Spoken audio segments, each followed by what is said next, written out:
Finally. Sergeant Arms will please secure the doors. Members, please take your seats. Madam Clerk, please call the roll. Mr. President. All right, we will substitute the invocation from this morning for this evening's Legislative Days invocation. Has everyone recorded their presence? Double check, please.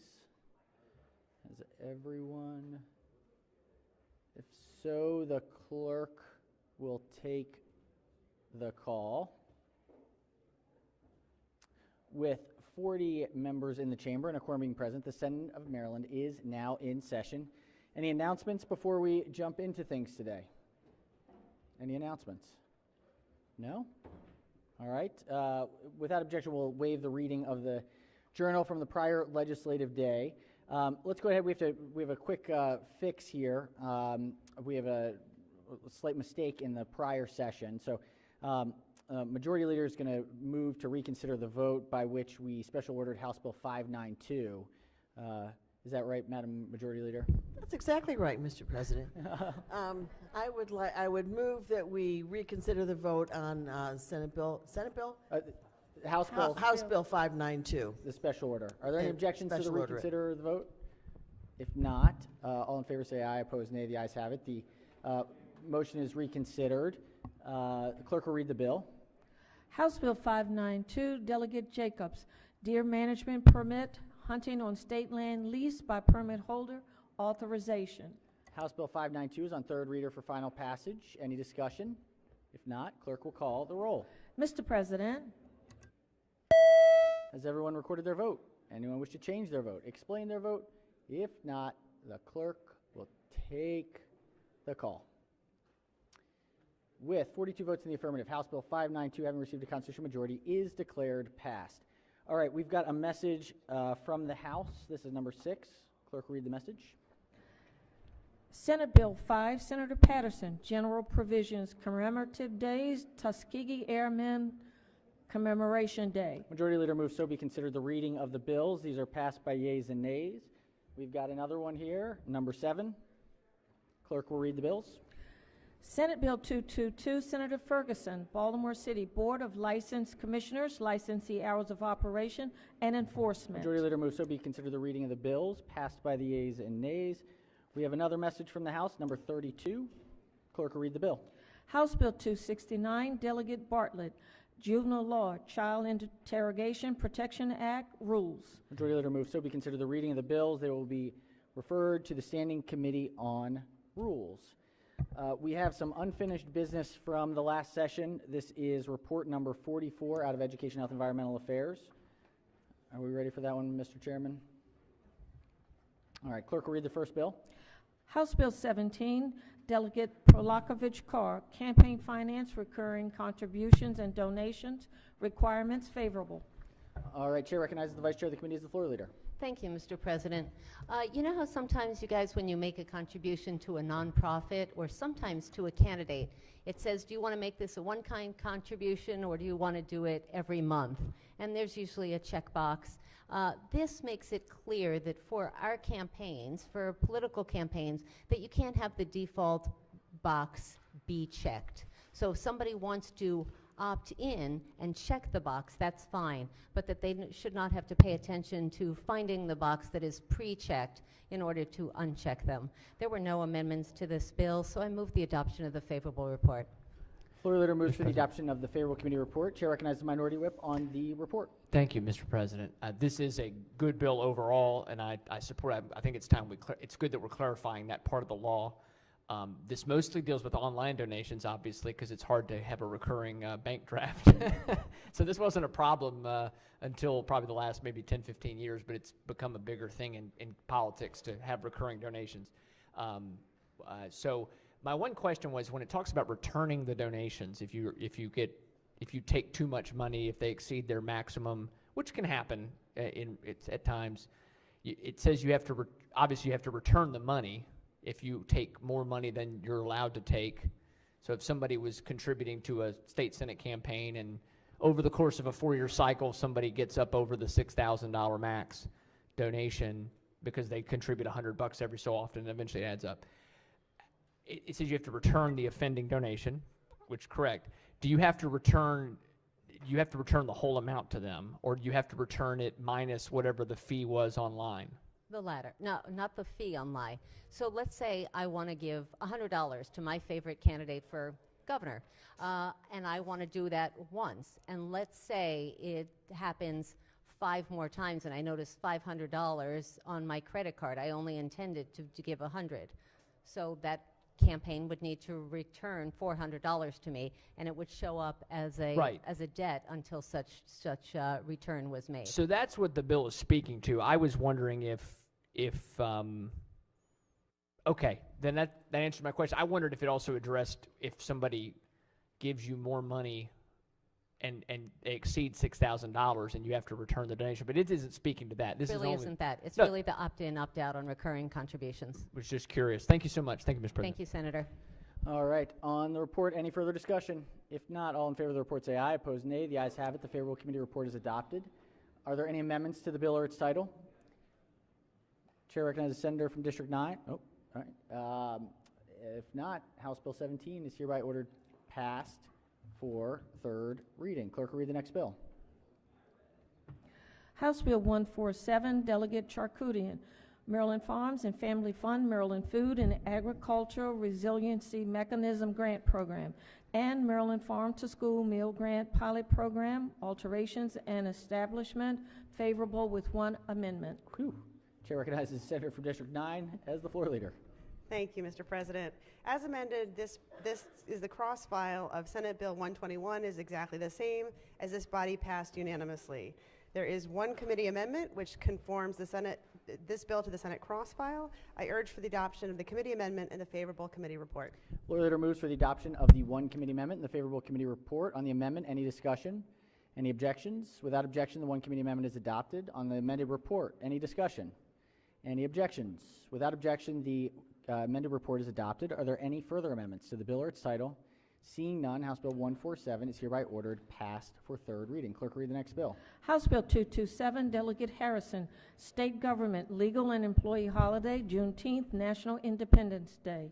House Bill 227, Chair recognizes the senator from Prince George's as the floor leader. Thank you, Mr. President. This bill established Juneteenth, National Independence Day, as a state legal holiday and a state employees holiday on June 19.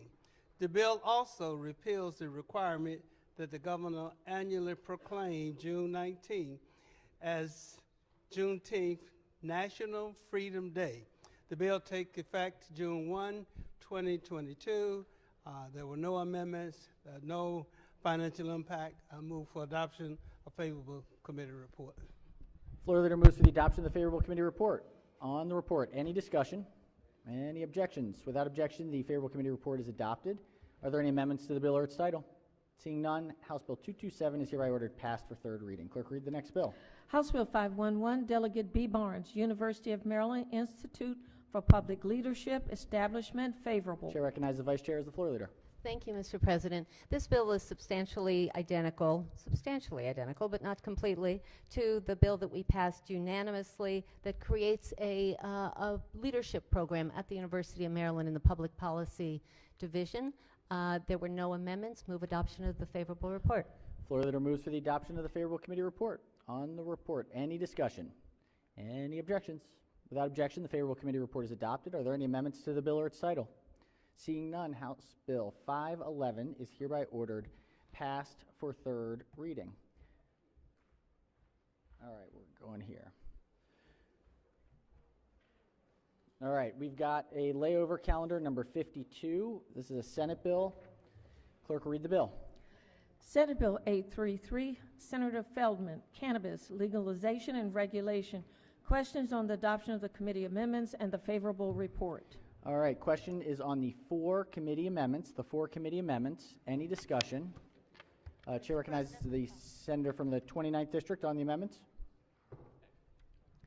I did have a question about the bill. The floor leader yield for a question. Appears so. Senator may proceed. Yes, sir. Thank you. My question had to do, I was trying to read the bill and keep up with the fact that some people are better gardeners than others. And, you know, some people grow their tomato plants really well and some people don't. And it looked like in the bill that you were allowed personal use, possession up to 2 ounces of marijuana. Right, so we have, we do provide in this legislation for some home cultivation. I would say that relative to other states and relative to some of the other bills, it's a very modest amount, relatively speaking, but yes, that's accurate. There is a small amount of home cultivation that's permissible here. And that was my question, having worked in that field for quite a while. Okay, can I just clarify one thing? Having said that, there's a number of parameters within that framework. Number one, it can't be in public view. It's got to have a security lock. It's got to be outside the view of folks. It can only be 21 or older. If you look at that provision, so there's a bunch of guardrails within this small amount of home cultivation that's permissible. And 2 plants, by the way, is also within that same frame. So that was a question. In one part of the bill, it referred to 4 plants. No, and then it referred to 2. Right. So that the bill as was amended and changed, the current bill is 2 plants. So yes, again, I'm going to come back to the main theme here. At some point in the future, post maybe July 2023, when there's a marketplace and we've done all that, maybe we revisit some of these numbers.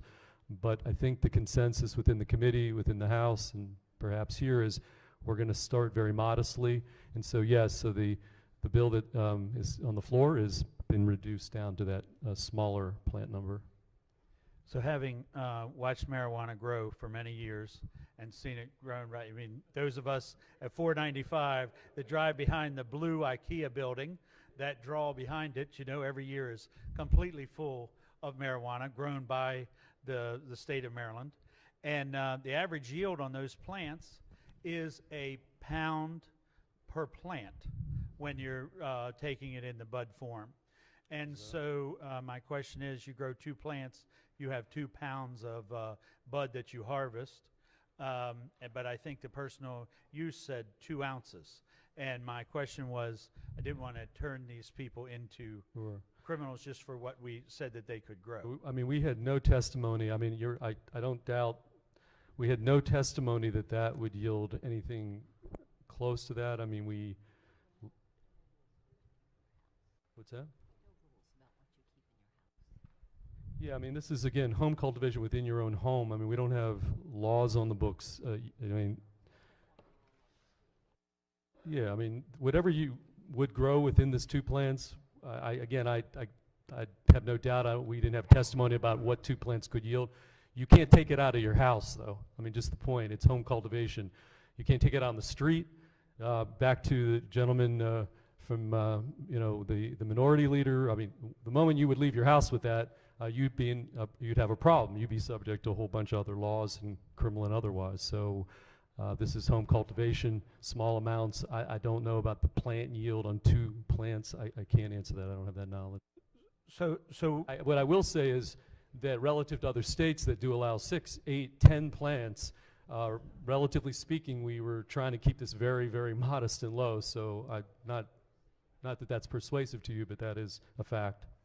And actually, and that's where I just didn't want to make people that really are good gardeners into criminals right off the bat. And I'll have to say, from working it for a lot of years, I can show you plenty of pictures where 1 plant is much bigger than 2 or 3 of us standing together, right? I mean, and that's just a good gardener.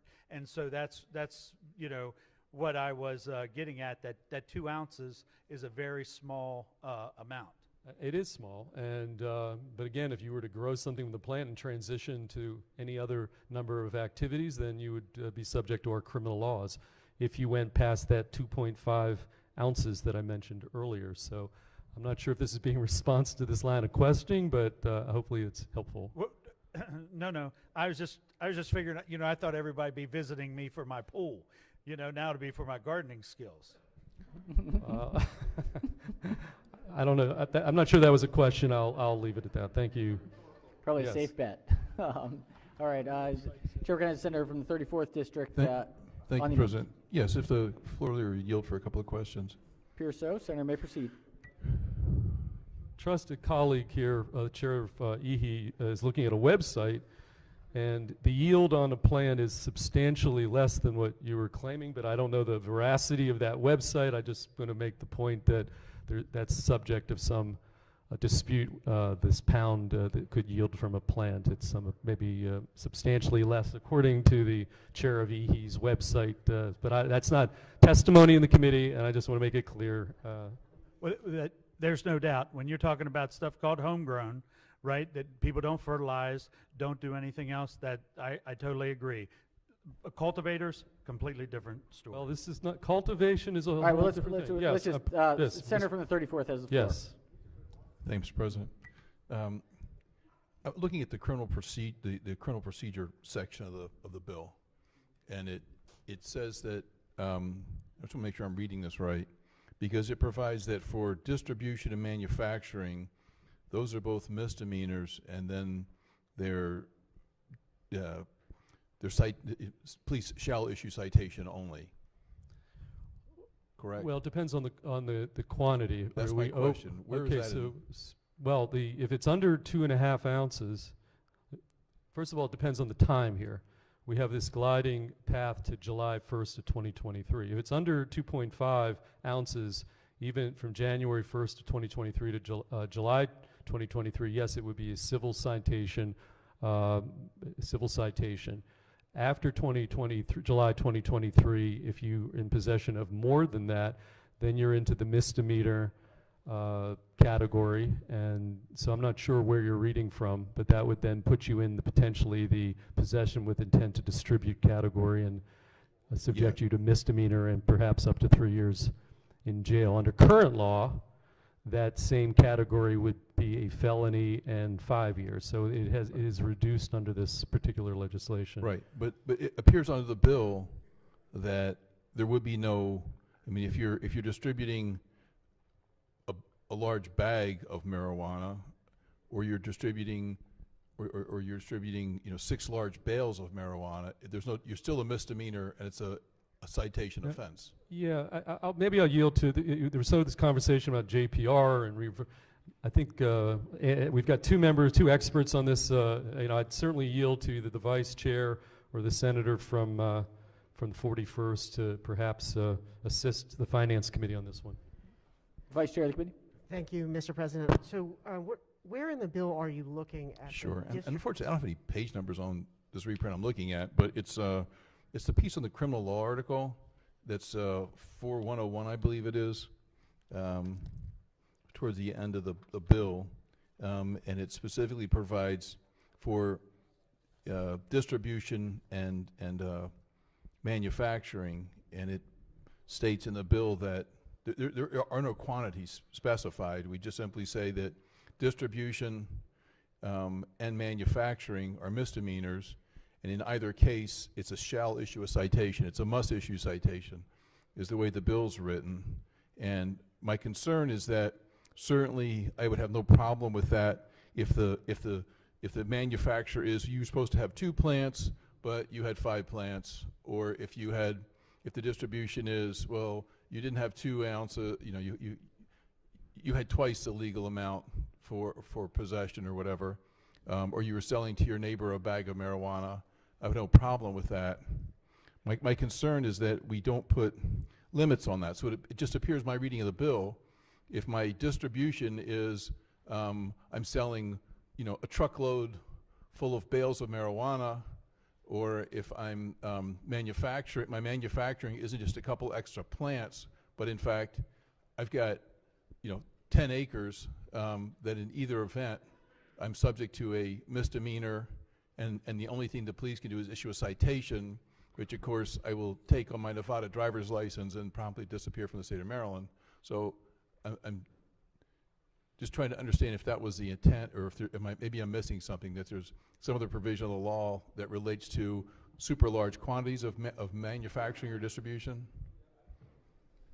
Referenced this earlier when we were talking with the minority leader. I mean, once you get, I mean, there is, and I don't have all the sites, but we have a completely separate category that deals with manufacturing cannabis. And again, the sale outside of medical, I mean, you know, when you start talking about selling, we don't have legal adult use sales happening yet. And so therefore you are subject to a whole range of other provisions in the code. So when you talk about manufacturing, number one, that's different than intent to distribute.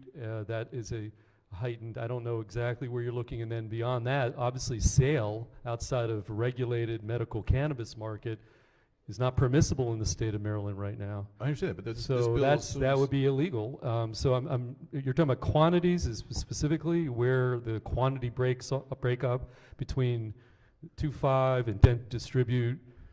I'm not sure, because there's Sure. again searching Sure. for counsel to maybe It's on assist. section 5602 of the criminal law article, that it talks about distribution, and then it also talks about manufacturing, and in either case, it's a misdemeanor offense, and in either case, shall issue a citation. And I don't see anything that would deal with large quantities or give the court any discretion to say, I mean, it's a misdemeanor regardless, which would be certainly appropriate for small quantities. I just don't see any exception in here if my sale or distribution is for a very large quantity. Okay, well, we're struggling to find an exact site. I'm very confident that when we're talking about larger quantities, you're going to be subject to criminal sanctions and criminal law and probably Well, you were felonies. before, I'm but looking they're for a gone. site. We just changed, this bill changes Well, that. that's you're citing to a very specific section of the criminal article, not the entire body. I'm at a loss to point to a specific site on larger quantities. All right, let's hear from the Vice Chair of Judicial Proceedings. Thank you, Mr. President. We do have a site on the quantity. So 5613 is for Kingpin. 5612 of the criminal law article is for volume dealers. That's for 50 pounds or more. So there's a whole separate provision for 50 pounds or more. That's correct. Would that be for both distribution and manufacture? I believe so. Okay, so that's where we would charge those. Right. Yes. Yes, you would charge under separate statute. Okay, so anything short of that, it would still be a misdemeanor with a citation. So just to be clear, the method of charging and the nature of the charge, felony versus misdemeanor, or the amount of time is separate. So the nature of this would stay a misdemeanor, and how it would be charged would be through citation under the bill in front of us. Right, so anything under 50 pounds would be a citation for either distribution or manufacture. It would be a misdemeanor, and it would be a citation only.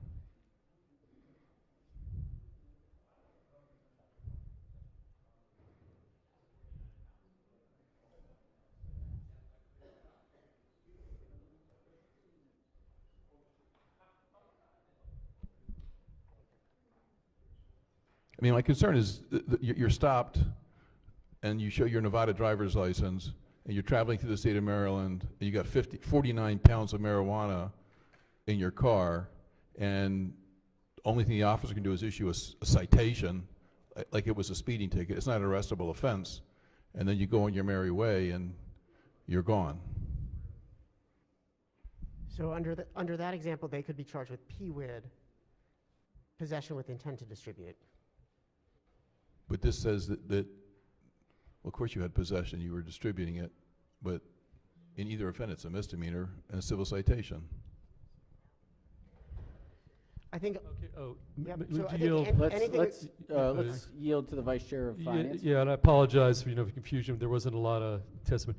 Okay, just to be clear, that part of the criminal code that you're talking about, we inserted so that it was consistent with everything else in the legislation, so that if you were in these smaller possession amounts, that absent additional evidence, it would be lowered to misdemeanor 3 years.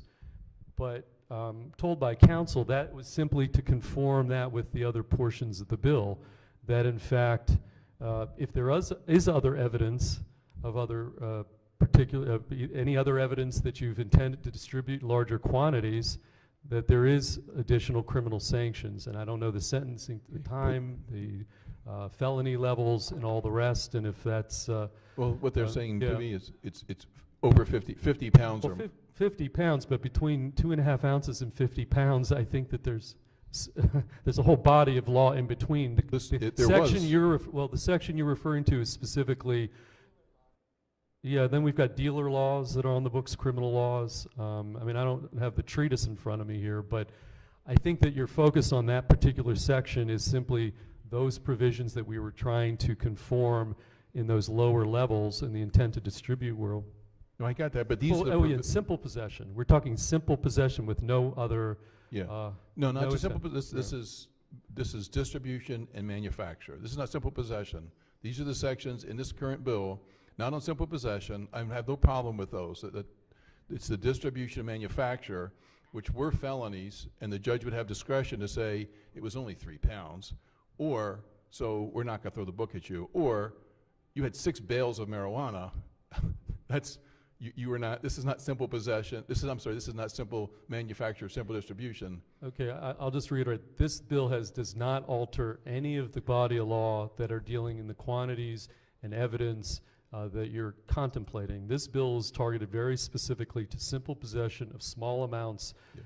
And I may not be able to persuade you because we don't have a legal library here, but any of the current laws over and above those small simple possession amounts and then this intent to distribute, you've got to have additional evidence if you're going to get up to that 3 years misdemeanor world, is unaltered by this bill. We are not altering that in this bill. Okay. Well, with all due respect, I mean, the bill seems pretty clear, unless I'm not getting feedback from the judicial proceeding side, but it was previously a felony, and we've taken it down to a misdemeanor. Let's hear from the Vice Chair of Judicial Proceedings. Thank you, Mr. President. I think we do have an answer for you. It took us a while to find it, and I apologize for that. So what you're talking about is the gap between 2.5 ounces, which is the civil use amount, and 50 pounds, which is the volume dealer and kingpin amount. So our understanding is that anything between those two amounts remains a 5-year felony.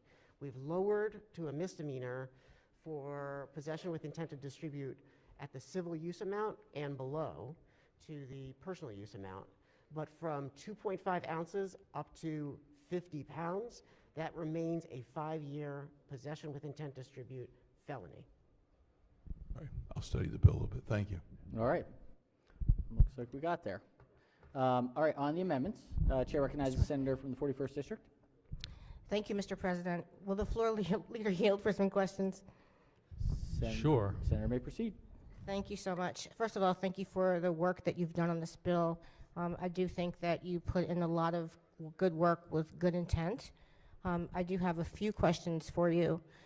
In a lot of, some of them you've kind of gone over a little bit, but in the work group that we had, and many of the charts we looked at for other states, when it came to home grow and personal use, I remember we discussed, a larger amount, maybe the ability for someone to home grow like 4 to 6 plants, and then if it were like a household, they could do like as many as maybe 12. That was discussed.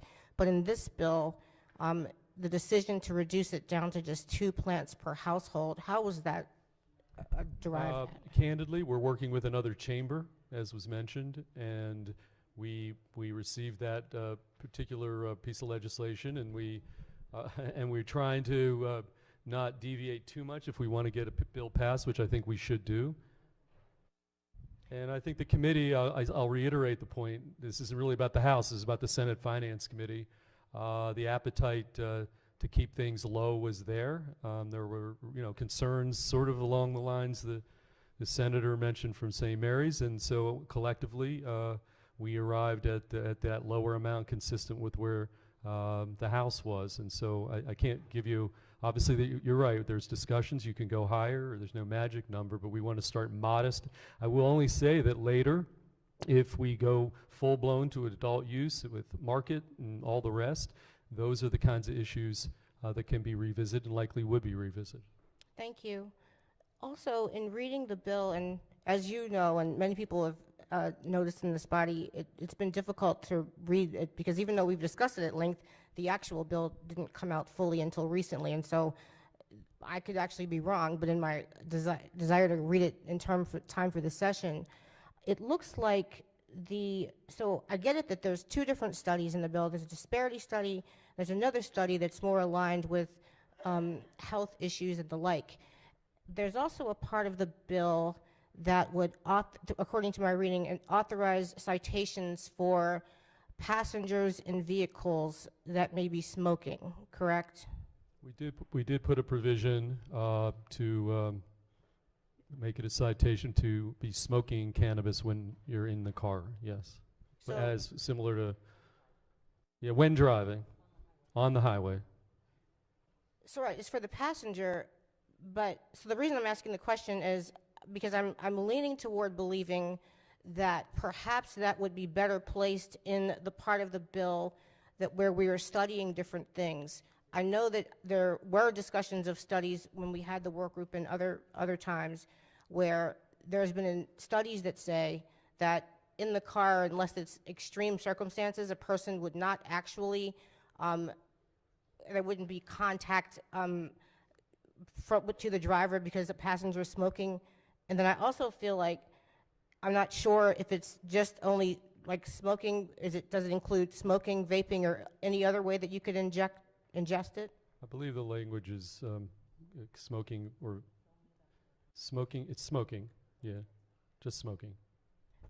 So my thought is, well, you're studying the effects of it on other people, people under 18, people over 18, people that are pregnant, so many other issues. Why would we not do the same thing for that? And the reason I asked the question is a huge part of this for me and some other people is upon legalization, it's about removing the pretext often used to stop people, particularly black and brown people, in cars because of marijuana.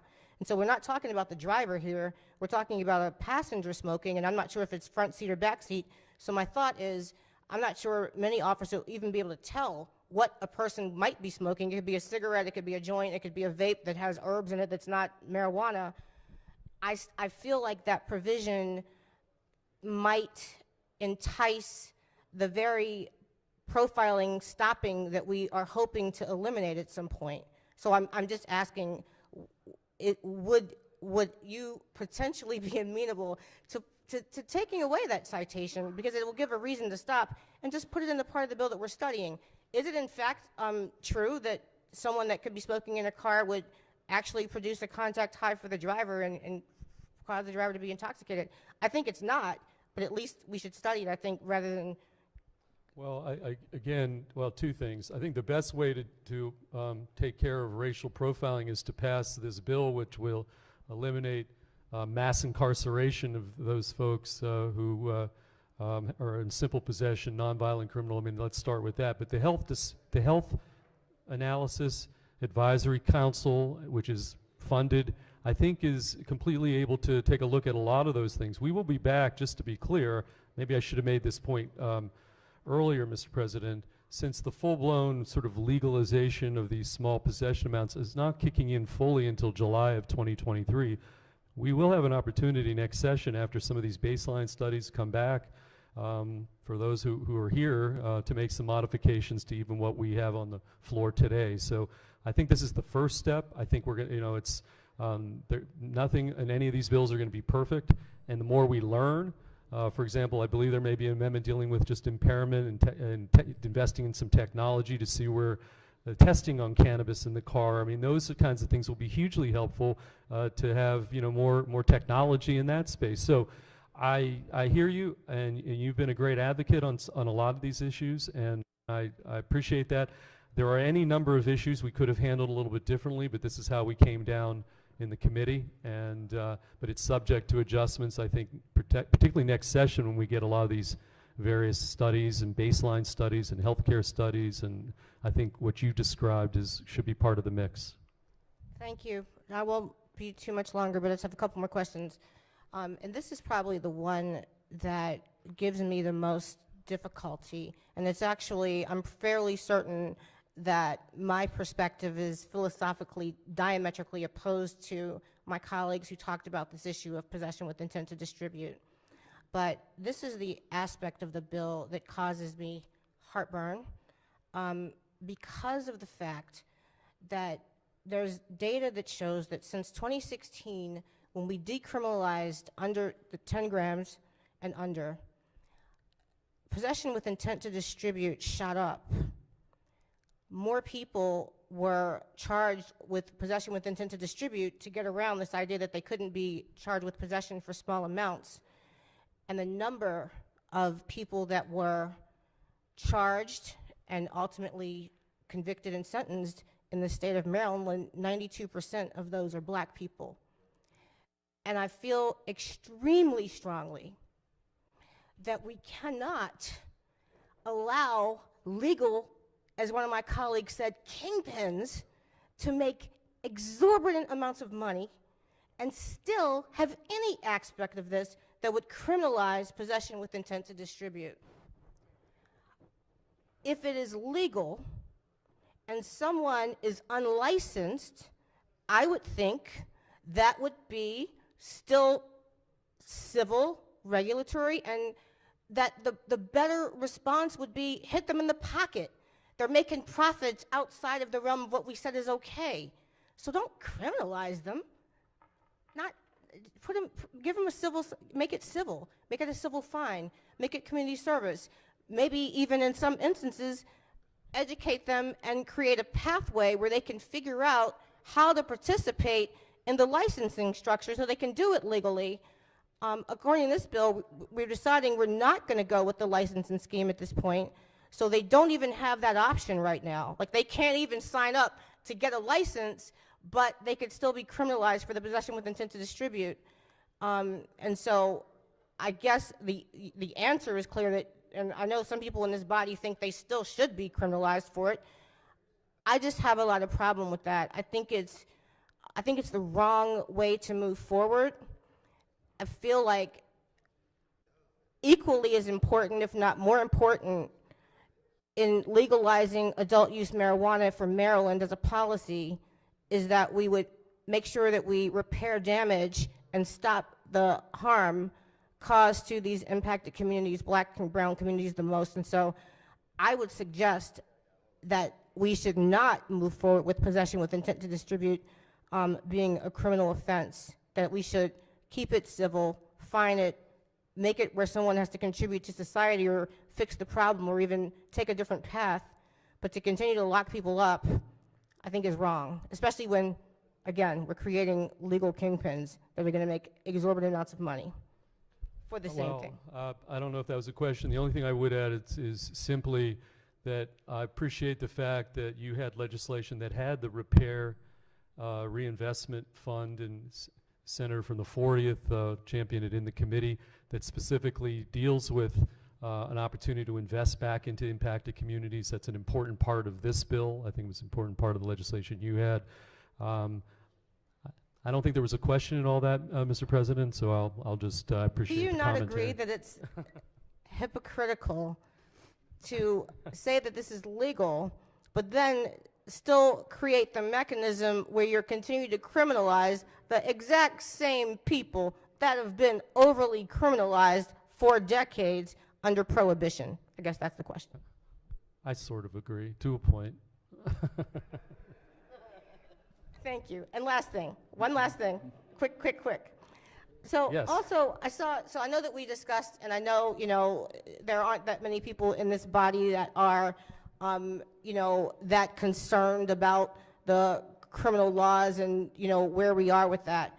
But another thing that we discussed in the past was that a huge problem with marijuana prohibition has been not just that people are charged with possession or possession with intent to distribute, is that it's used as that pretext to get them for other things. And as we move toward legalization, we discussed the idea of odor searches and the fact that the courts have ruled in certain ways, in some instances, the smell of marijuana can't be used as a justification to search. In others, it can. I see we don't address it in the bill except to say that we want the Attorney General to study it. I would posit that we ought to be able to come up with our policy as to what we want to happen, and perhaps it could be a part of another study, but I think it's not it's really about, you know, the judiciary and relying on what the courts have said to some extent. And the courts are trending in a direction where they're saying, we don't want, especially if it's legal, we don't want odor to be a reason that someone is accosted, searched. Right, detained. and so I'm glad you brought that up, Matt. I don't want to belabor. This is a significant issue. If a police officer smells cannabis on a person, we have an evolving body of case law in our Court of Appeals, and so the case law is very clear that if you just smell an odor, that is insufficient to stop somebody on the street. In Maryland, you cannot do it. What the courts then said in 2021, because again, you're right, this is evolving, and the reason we're silent, we're relying in bit on the evolving case law as opposed to codifying case law. What the court said that if you're in the car, your rights of privacy aren't quite the same because you can, you may have contraband. Don't forget, we still have federal laws make some of this illegal. There's a whole range of issues that make it a little more complicated when we're talking about in the car. So there, the court has said that yes, for now, and maybe if the legislature weighs in, they may have a different view on legalization, but they have said that yes, you can search the compartment of the car. You can't search the person. And the reason we stayed away from where I think you're going with this is to say that odor cannot be probable cause for to craft an amendment that really addresses this is challenging. And I think there was some amendment language and that was hard. For example, and I'll leave it with this, there was some amendment language that could be construed that if you did search the car based on just odor and you found a dead body in the trunk or in the back seat, the police officer could know nothing about it because the search later was deemed to be impermissible. So crafting the perfect legislative provision to address the issue of probable cause and odor was highly, highly problematic. In the meantime, we have an evolving body of case law going through 2021, and I think the court has signaled that they're waiting for the legislature to act, and I think in the near term they may address it themselves. So that's why we stayed away, Mr. President, from touching that, codifying the evolving case law. So it's an important issue, though. I concede that. Thank you. All right, on the amendments, Chair recognizes the minority whip on the amendments. Thank you, Mr. President. I wonder if the floor leader, who I've enjoyed working with on the committee, would yield for a couple questions. Yes. Are these questions not posited in the Finance Committee? I'll just ask. We'll see. Sometimes it's important for the body to hear questions that go in the committee, but I don't know that this necessarily all came up. So first question would be, this bill has in the language that it's contingent on passage of a referendum, correct? Correct. But that is not necessary for us to free Marylanders from the shackles of marijuana prohibition, correct? We could just pass this bill.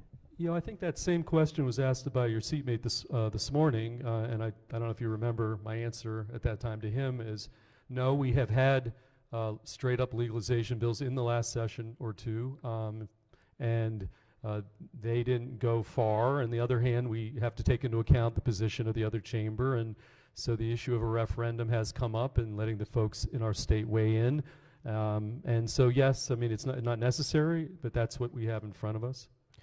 As we look at a lot of these issues relating to marijuana, both the criminal side, which we've spent a good bit of time talking about today, and also the societal side, are we concerned that there are issues that are going to come up related to greater usage? Because a major concern that I've always had about legalizing marijuana, I'm not somebody who thinks it's the worst thing in the entire world out of a lot of the other terrible things that we sometimes end up doing in this General Assembly, but I am concerned that by us legalizing it, we say it's okay to we basically send the signal it's okay for people to utilize it. Can you talk about what is the safeguard in here to make sure there's a robust public health aspect of this? Well, you know, I would say that that's exactly why we created in this bill the title I think speaks for it, the Cannabis Public Health Advisory Council. And if you look at the provisions of the bill, the task of that advisory council is, among other things, to take a look at impacts on use. So there's two things. We have a baseline study that's going to take place this year to analyze, for example, the use of cannabis for folks under 18, under 21, rate arrests for that category. We're going to have a baseline of data. And then subsequently, we've created this Public Health Advisory Council that will, on an annual basis, continue to monitor some of the issues you just described. So yes, it very much, as you recall from the Finance Committee discussion, came up. I think we're attempting to address it in this bill, and it's a very legitimate issue. Thank you for that answer. As we talk about, I know there's a fund in the bill to try to reinvest in communities that have been disproportionately harmed by marijuana being illegal, which is an interesting way to talk about it because it was illegal. But I understand the point that many of the proponents of that have, and that they want to see investment going back in. Does this bill provide for any additional investment in making sure that we enforce illicit usage as it relates to driving under the influence, as it relates to those kind of factors? Because one of the concerns that I've always had about this issue is that in places like Colorado that legalized it, there's a lot about it they've had some positive economic benefit, but they've also had a lot of higher rates of car accidents and driving under the influence of marijuana and fighting youth usage. And so, I mean, is there anything in there about better enforcement? Yeah, well, in fact, my seatmate from the 17th, I think, and I think she's worked with Senator from 42. I think they have a friendly amendment that actually will take a look at using some of the funds in one of these funds to maybe look at the evolving technology on the issue of impairment. And so I look forward to seeing the language. But beyond that, I'll just reiterate, I think that's part of the task of the Health Advisory Council, is to monitor exactly impairment issues, starting with your baseline, and then periodic reviews about what's happening in our state relative to other states, but we can only look at Maryland. So I think that is built into the, and maybe even some more robust protections with a couple of friendly amendments. So there'll be help for there's help for law enforcement in this bill to be sure that they're able to enforce what's going to be an increase in driving under the influence. Yeah, I mean, the best answer, ultimately, we need some technological advancing on testing, roadside testing that we don't currently have in practice, but my understanding is that technology is advancing quickly, but that is a gap. I'm not going to say that is as perfect as a sobriety test or an alcohol blood level test that we have for alcohol, but that is one of the challenges that not just Maryland, but the 18 other states. And by the way, it's a problem with we do have, I said this morning, I got to reiterate, we have 150,000 Marylanders currently legally using cannabis in our state. And so this is not a new issue. It came up when we debated medical cannabis. I had no surprise it would come up now, but that's kind of where we are as a state. And finally, and thank you, Mr. President, finally, as it relates to medical cannabis, I'm glad you brought that up, this bill is pretty silent on the overall regulatory scheme that we're going to use, correct? I mean, that's fair to say. Yes, I mean, I think what we did try to do is to say, let's do some things now to make it more palatable or less issues involved when we revisit the whole marketing licensing structures. For example, there's uncodified language that will talk about who will regulate a future potential medical and legal market. And so we would house that and merge it into one entity, the Alcohol Tobacco Commission. There are disparity studies. One of the most important principles here, if we have a market structure, we want diversity, we want inclusion, but to make that work constitutionally, you need a diversity study, as we had a long conversation in the Finance Committee. So we will have that study done. In fact, we had an amendment from the senator from District 40 that actually said that until we have that diversity study, the issue of applications, nothing will happen. We want to have that on the books behind us so that when we talk about social equity applicants and all the rest, which will be an important part of any future discussion, we want to have the legal foundation, which is under the United States Supreme Court, we need to have. So that's all in there. That's all in this bill. I thought that was great discussion in the committee about that because, yeah, if you're going to say we're waiting on a disparity study, let's be sure we don't want to have a process where we issue licenses and then we have to go back and frankly fight it out like we've seen with medical marijuana. Let me say this, though, is because just in closing, my final question, is it the commitment of our body, if we pass this, that we are not going to treat medical the same way as we treat recreational, that we're going to make sure the tax structure is separate, that there is, because there is a legitimate medical use for cannabis. I've always supported it ever since I got into the legislature, and there are a lot of businesses that are thriving in our state, growing, dispensing. So is it our commitment that we're not going to cause that to starve and have everybody just be using recreational because, hey, I'd rather do that than go through the rigmarole of what I really need? Well, first of all, as you probably know from the bills, medical product is currently not taxed in Maryland. We don't tax medical cannabis. Right. We presumably will tax the adult use market and reinvest that to a lot of state priorities. Those are decisions about how we do all that and the mix of the current medical licensees. That's for a future conversation. I don't think that's going to be resolved here on the floor today. Okay. We made a decision to lay a foundation, but tackle those issues maybe in the next session, or we shall see. Okay, thank you for your answers, Mr. President. I raised a few of those issues partly to say I think it needs to be on the record that if we move forward and we pass this, we need to be careful we need to be careful that we don't have everybody that wants to use cannabis for a need that they have begin self-medicating and going to all recreational. We need to be sure the tax structure makes sense. We need to be sure that we have the right kind of enforcement for what will be an increase in driving under the influence. No question, it will be an increase of it, and there's going to be a lot of societal things that come from saying it's legal. I know a lot of people smoke it illegally now, and that's the argument for legalizing it and taxing it. But I think this is a lot of unsettled stuff we're doing in this bill.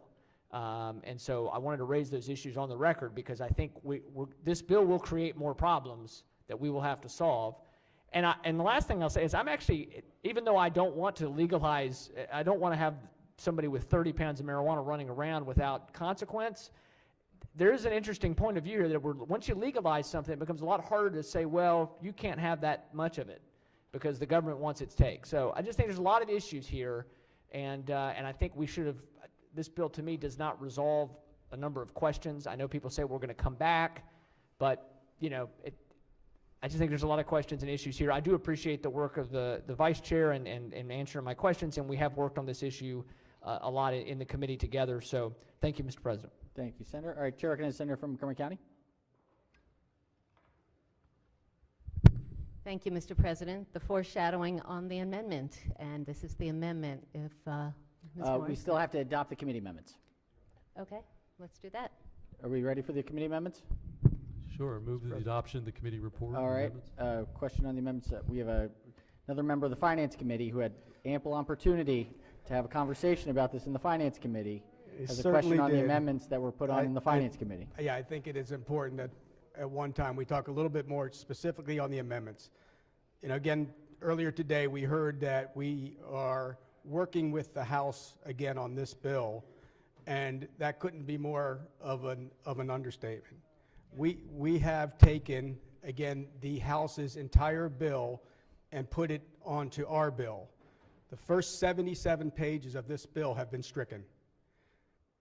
And to my colleague's credit, the Vice Chairman's credit, whether you support legalization or not, he had a very, very good, well thought out public policy piece of legislation before us. Very similar to what we had last year as well, too. We had it again this year. Many of you were all on a cannabis work group. I think about 12 of us. We had 4 different subgroups, 3 different people each. I remember a number of us were at the NCSL meeting in Tampa, and we were all on that phone call because that's how important it was for us to try to at least come up with good policy. And Mr. President, once again, we're not doing that. We're kicking the can down the road again for the second year in a row and not putting together any meaningful policy legislation regarding this issue. We're going to see another bill come up in a little bit about a constitutional amendment, a referendum question designed to completely deceive the voters, to let them think that we're in here doing something when in fact we're not. We're not doing policy once again. So what doesn't this bill do again that we've talked about? There's no market structure here. There's nothing to do with licensing. We hardly address health concerns. We don't touch taxation. And there's no economic impact at all, which was all things that we talked about in our group. Once again, we're taking the House's bill that cuts that all aside, and what we have before us now is a criminal justice bill, plain and simple. That's all we have, is a bill that is going to legalize or decriminalize marijuana. It's not going to go anything out about doing some of the things that we all worked upon. This bill has 3 different funds to it. A business assistance fund that's designed to assist minority businesses enter the adult use cannabis industry that we haven't created yet. We've got a public health fund that addresses the health effects from legalization. So in other words, we know that this is bad for everybody, but we're going to set up a fund and we're going to address those concerns. And of course, you've heard about the community reinvestment funds. That's the reparations for the war on drugs. That's going to go to communities that were impacted by the enforcement when marijuana was illegal. What was the Senate's input on all of this? Well, we did. We talked about the 280E, which is an important tax deduction for businesses in both the medical and adult use industry when that comes about. We talked about some regulations on motor vehicles. That was our input on this. So, you know, again, it is getting to where it is frustrating on the amount of work that we continue to put into these policy initiatives, the amount of work that comes forward out of this body, and once again, we're choosing not to accept our work, but to accept the work from across the hall. And Mr. President, that's why I'm not voting for these amendments. I didn't vote to concur with anything that we're looking to do with them, even though it's not a concurrence. It's basically the acceptance of that. And I think that we all should do the same, not vote for this, and let's come back with more meaningful policy. Thank you. All right, on the amendments, very briefly. Very briefly, and thank you for that, Mr. President. On the amendments, I just want to say, colleagues, we will be taking up all of the issues that we just heard when we come back next session. That's when we will be addressing the public safety, the public health, the testing pieces of how we're going to manage traffic stops, how we are going to ensure that public health and welfare and safety are in a key piece of what it is we do, including the structure that the Vice Chair of the Finance Committee has worked exceedingly hard to develop. It's not gone. It will be addressed next year on the assumption that the voters choose to pass the referendum that will be before them in November. So the bottom line here is we're not putting the cart before the horse. If the voters say, let's go down this path, then all of the hard work that the Vice Chair has been working on and the Finance Committee and those who are committed to ensuring we get it right, that's when it will be addressed. Thank you, Mr. President. All right, on the 4 committee amendments, any further discussion? If not, all in favor of the amendment say aye. Opposed, nay. The ayes have it. The 4 committee amendments are adopted. Question now is on the amended report. Any discussion? If not, on the report. Chair recognizes the Senator from Baltimore City on the report. Mr. Chair, I have an amendment. Not quite. After we do the report. Okay. Are we have any discussion on the report? If not, all in favor of the report say aye. Opposed, nay. The ayes have it. The favorable committee report as amended is adopted. We have some amendments, I believe. Senator from Baltimore City has an amendment. Well, we have Montgomery County. Let's do we know we had one from the Vice Chair of E, then we'll go to the Senator from Baltimore City. Thank you, Mr. President. I think this one is brief.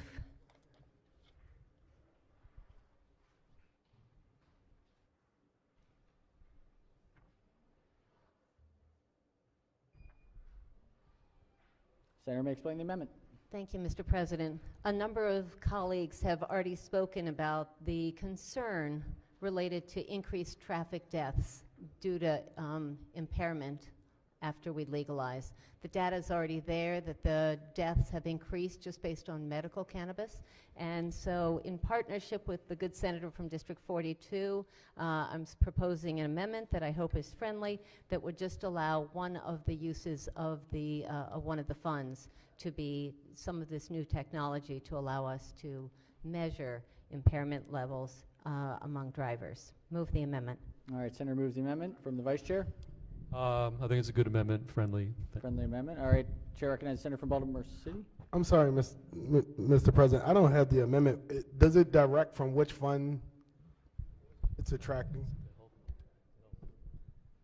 Where's the amendment? Oh, go on. Go on. Is it the health fund? Yeah. It's from the Health Advisory Council Fund.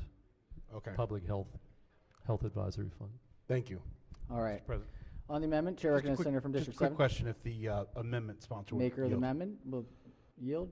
Because Thank you. The studies you mentioned, did any of them talk about whether the impairment was from the driver or from a passenger smoking in a vehicle?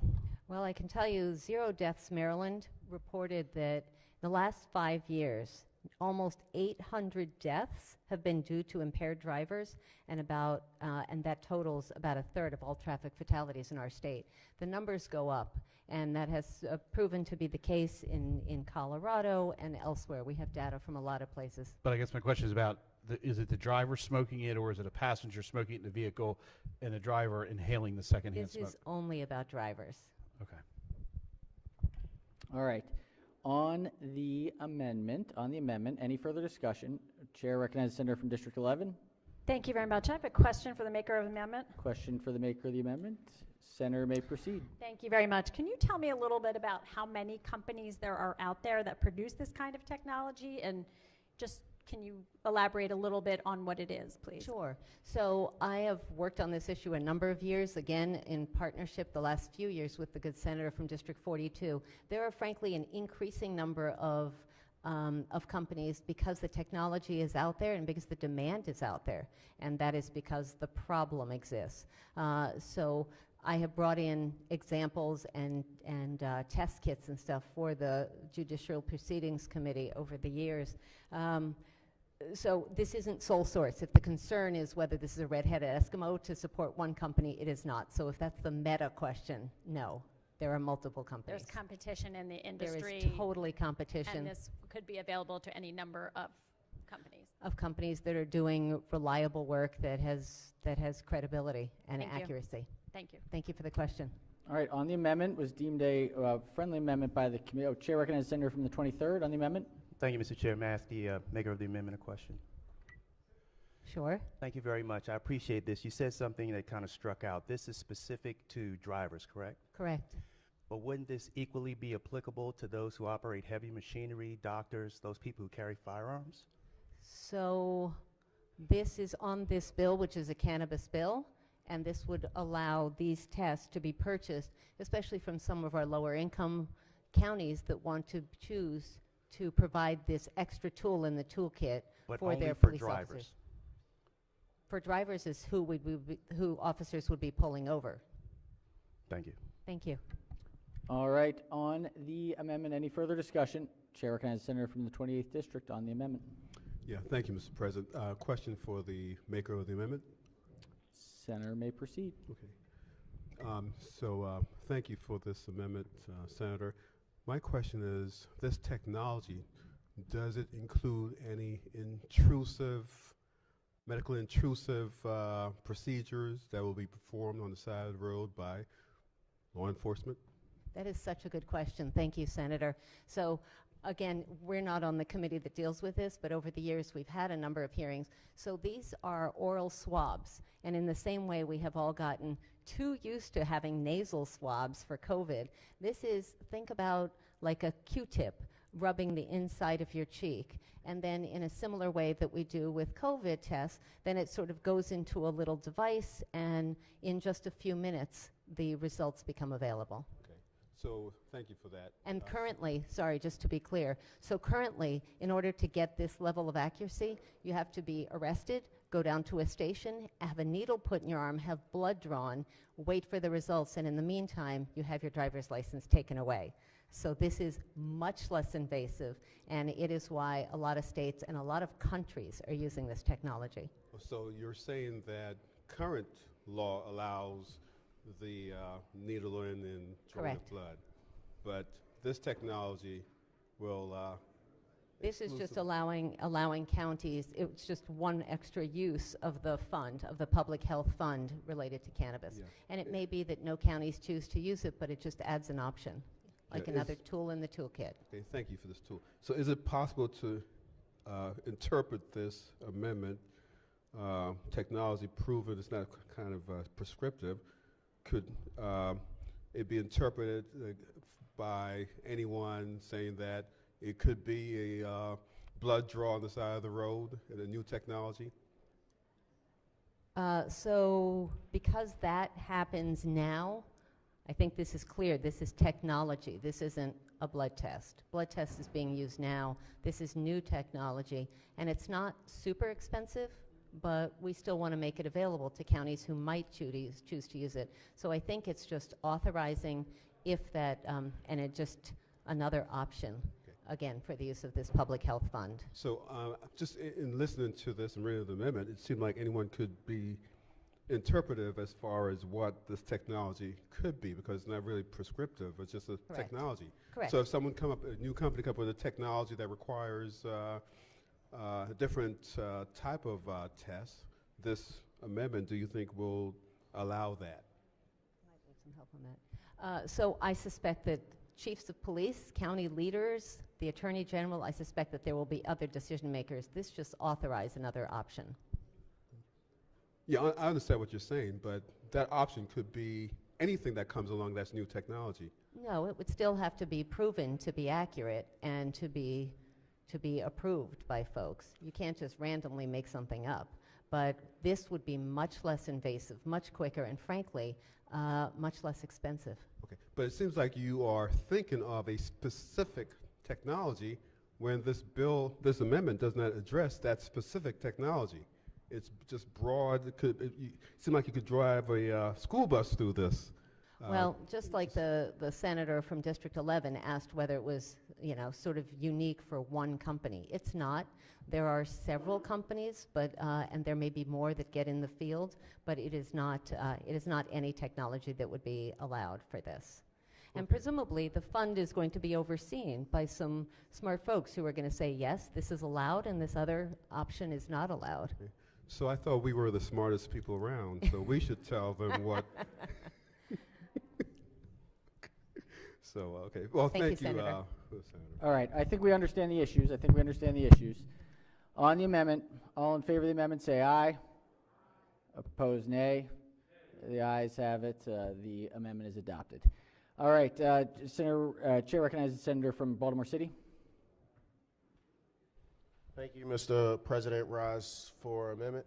All right, give us one moment to load it up.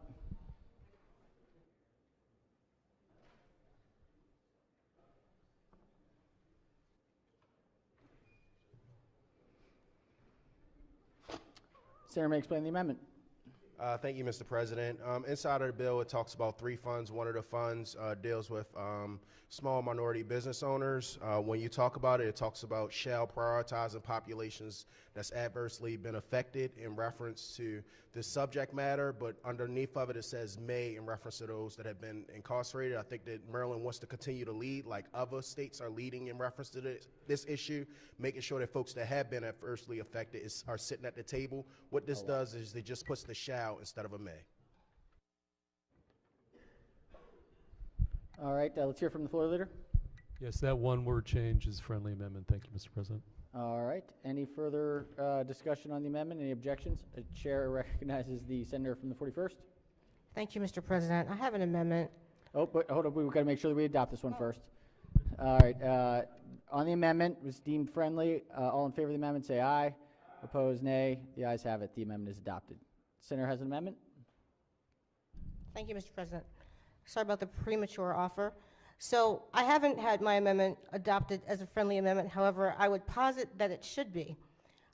Based on the questions that I asked before, this amendment would do 2 things essentially. It's 503, 526. And on the issue of PWID, of possession with intent to Senator, just give us 1 second. Something, it's not quite coming up. 1 second.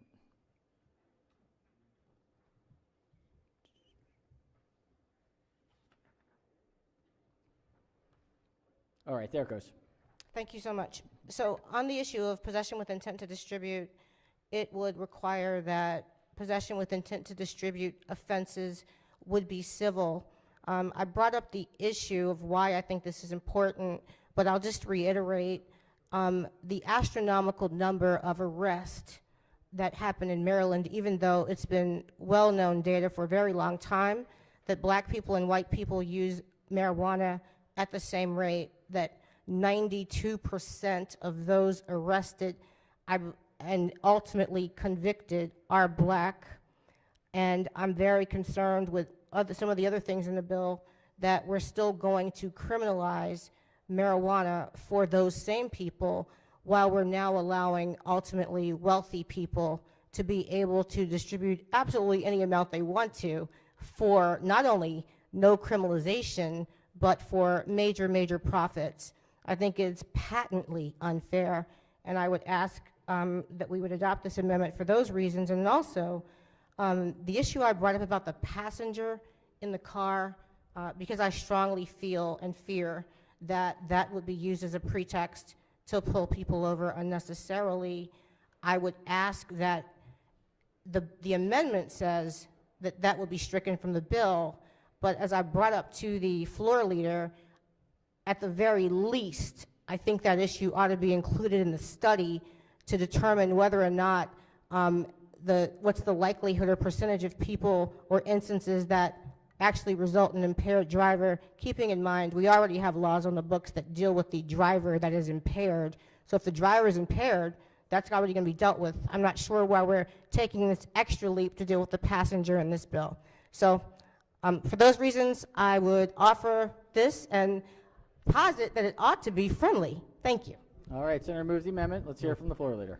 Thank you, Mr. President. Well, first of all, and you know I'm a big fan. I just wish you would have shown us the amendment before you offered it. Didn't have that. But that aside, as I understand, you know, what you're proposing, and maybe this goes back to some of the discussion we had with the gentleman in the corner about this gap between 2.5 ounces and 50 pounds. As I read your amendment, it would pretty much make that entire, that whole thing essentially a civil citation. I don't think the committee, at least certainly I don't think the Finance Committee was prepared, or I don't know if the body's prepared to do that. I think that is a bill for a different time. I think that's a standalone bill, lengthy discussion, hearings and all the rest. I don't think it fits within this bill at this time. And so for those reasons, Mr. President, I'd urge the body to resist the amendment. Thank you. All right, on the amendment, any further discussion? If not, all in favor of the amendment say aye. Opposed, nay. No. Noes have it. The amendment is rejected. Do we have any further amendments to the bill or its title? Chair recognizes the senator from the 34th District. The senator has an amendment.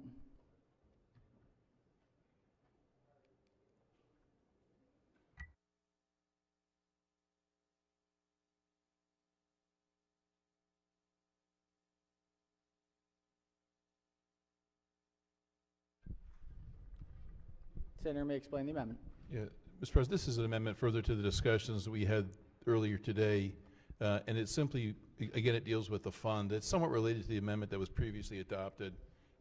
This just says that the fund can be used for training and equipment, and not just simply training. It doesn't restrict the equipment to specifically as the amendment, previous amendment does, but it would allow the fund to be used not just for training the drug recognition experts, but also for equipping those folks to facilitate. I mean, the idea here is that we don't want people being pulled off unnecessarily. We want to expedite this. If you're not at a certain level in your car, let's get you back on the road. Let's not do an arrest here, and that's the idea. Thank you. Senator moves the amendment. Chair recognizes the floor leader. Amendment's probably a little bit redundant to the amendment we just adopted, but having said that, erring on the side of accommodating the point here, that's a friendly amendment. That'll All be right. fine. On the amendment, any further discussion? If not, all in favor say aye. Opposed, nay. The ayes have it. The amendment is adopted. Are there any further amendments to the bill or its title? Seeing none, Senate Bill 833 is hereby ordered printed for third reader. While we're on it, let's go to layover calendar number 56. Clerk will read the bill. House Bill 837, Delegate Clippinger, Cannabis Reform. Questions on the adoption of the committee amendments and the favorable report. All right. Question is on the adoption of the three committee amendments. All in favor of the amendment say aye. Opposed, nay. The ayes have it. The three committee amendments are adopted. Now on the amended report, any discussion? If not, all in favor say aye. Opposed, nay. The ayes have it. The favorable committee report as amended is adopted. We suspect we have some amendments. Chair recognizes the Senator from Montgomery County. Thank you, Mr. President. Again, along with my friend from District 42, I've got an amendment that will do the same thing as the previous bill. Move adoption of the amendment. All right. Senator moves the amendment. Presume it is yet again friendly. Friendly. All right. All in favor. Let's make sure we get it up there. Hold on one second. Let's just make sure we get it up there. All right. All in favor say aye. Opposed, nay. The ayes have it. The amendment is adopted. The senator from Baltimore City. If we could collect the senator's amendment.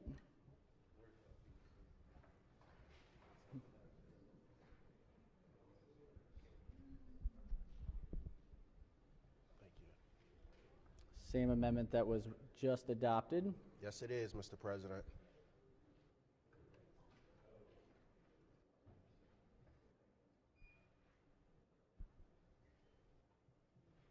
Mr. President, I'm going to say exactly what you just said. That is the same amendment that we just got finished taking up that was voted in favor. Was incorporated. We can assume. Are there any objections to the senator's amendment? All good. Good amendment. Without objection, the amendment is adopted. Another amendment from the senator from the 34th district. What did I say? 46? At this point, close enough. We're just 12, 13. Yes, Senator may explain the amendment. Same amendment as to the previous bill, Mr. Any President. objections? Thank you. All good. Without objections, the amendment is adopted. All right. If there are any further amendments to the bill or its title, seeing none, House Bill 837 is hereby ordered passed for third reading. Where are we? Well, let's take them all up right now. We've got a report out of the Committee on Finance. This is report number 33. Clerk will read the bill. House Bill 1, Delegate Clippinger, Constitutional Amendment, Cannabis Adult Use in Possession, favorable with one amendment. This is a constitutional amendment. All right. Let's go ahead and hear from the floor leader on the bill. Thank you, Mr. President. House Bill 1 is a proposed constitutional amendment, if approved by the voters in November 2022, authorizes an individual at least age 21 to use and possess cannabis in the state beginning July 1, 2023, subject to the requirement that the General Assembly pass legislation regarding the use, distribution, possession, regulation, and taxation of cannabis. The amendment clarifies the language that will appear in the ballot. I move the amendment and the adoption of the favorable committee report, Mr. President. All right, floor leader moves for the adoption of the one committee amendment, the favorable committee report. Chair recognizes the senator from the 6th district on the amendment. Thank you, Mr. President. Layover under the rule. Senator's motion is in order. The bill and the amendment will lay over under the rule. All right, let's take up our next layover calendar, which is number 55. Clerk will read the bill. House Bill 1021, the Speaker, Public Safety, Licensed Firearms Dealers, Security Requirements. Questions on the adoption of the committee amendment offered from the floor by Senator Huff. All right, question is on the amendment. Chair recognizes the maker of the amendment. Yeah, just to explain the amendment. This amendment will put the effective date from 2022 to 2023. The reason being that, and quite frankly, this bill came in to us yesterday. It came in so fast that we heard from the opposition side they didn't have time to come in and testify. So we were getting all the stuff, looking all their opposition and some of their amendments this morning. You notice the bill came through, doesn't have a single amendment on it because we weren't able to get any on there. And there's still some problems with this bill, and my preference would be these are small businesses, give them time to implement and come into compliance with the bill. But also, quite frankly, I think the General Assembly may want to come back and look at this a little bit more. So I'll press my amendment. All right, Senator moves his amendment. Let's hear from the floor leader on the amendment. Thank you, Mr. President. We're sensitive to some of those concerns, and so we'd be amenable to something like January of 2023, but the longer lag time kind of defeats the purpose of just getting these procedures, these laws, and these regulations out and getting this law on the books and making sure that our stores and our communities are more safe and in a safe and expeditious manner. So I'd ask the body to resist the amendment. Resist the amendment. All right. On the amendment, let's hear any senators who have not yet spoken wish to speak. Chair recognizes Senator from the 34th District. Thank you, Mr. President. Colleagues, this is a really, if you look at the way the bill's structured, it provides, it has all these requirements for these facilities that are not currently required, and it doesn't define them either. What it says is, it says you have to have bars, screens, certain commercial doors, grates, and other physical barriers, and then it lets the secretary promulgate regulations to define what do you mean by bars. Is it a bar? I mean, how big are these bars? What do they have to be made of? How durable? What kind of security screens? What's acceptable? What kind of commercial grade doors? What's appropriate? Grading. Again, everything in here is very vague. It's not, they're not defined terms. So this thing is going to require a detailed regulation that's going to have to be developed. It's going to have to be debated. It's going to have to be issued, go into effect. The owners of these facilities are going to have to review those, determine whether or not they comply with them, and then if they don't, to order whatever they have to do, contract to get those items changed and put on. And if they don't have all this stuff done in time, they're subject to having their licenses suspended or revoked. It's just wholly inappropriate to do this thing in this expedited manner. This is unfair. It's grossly unfair.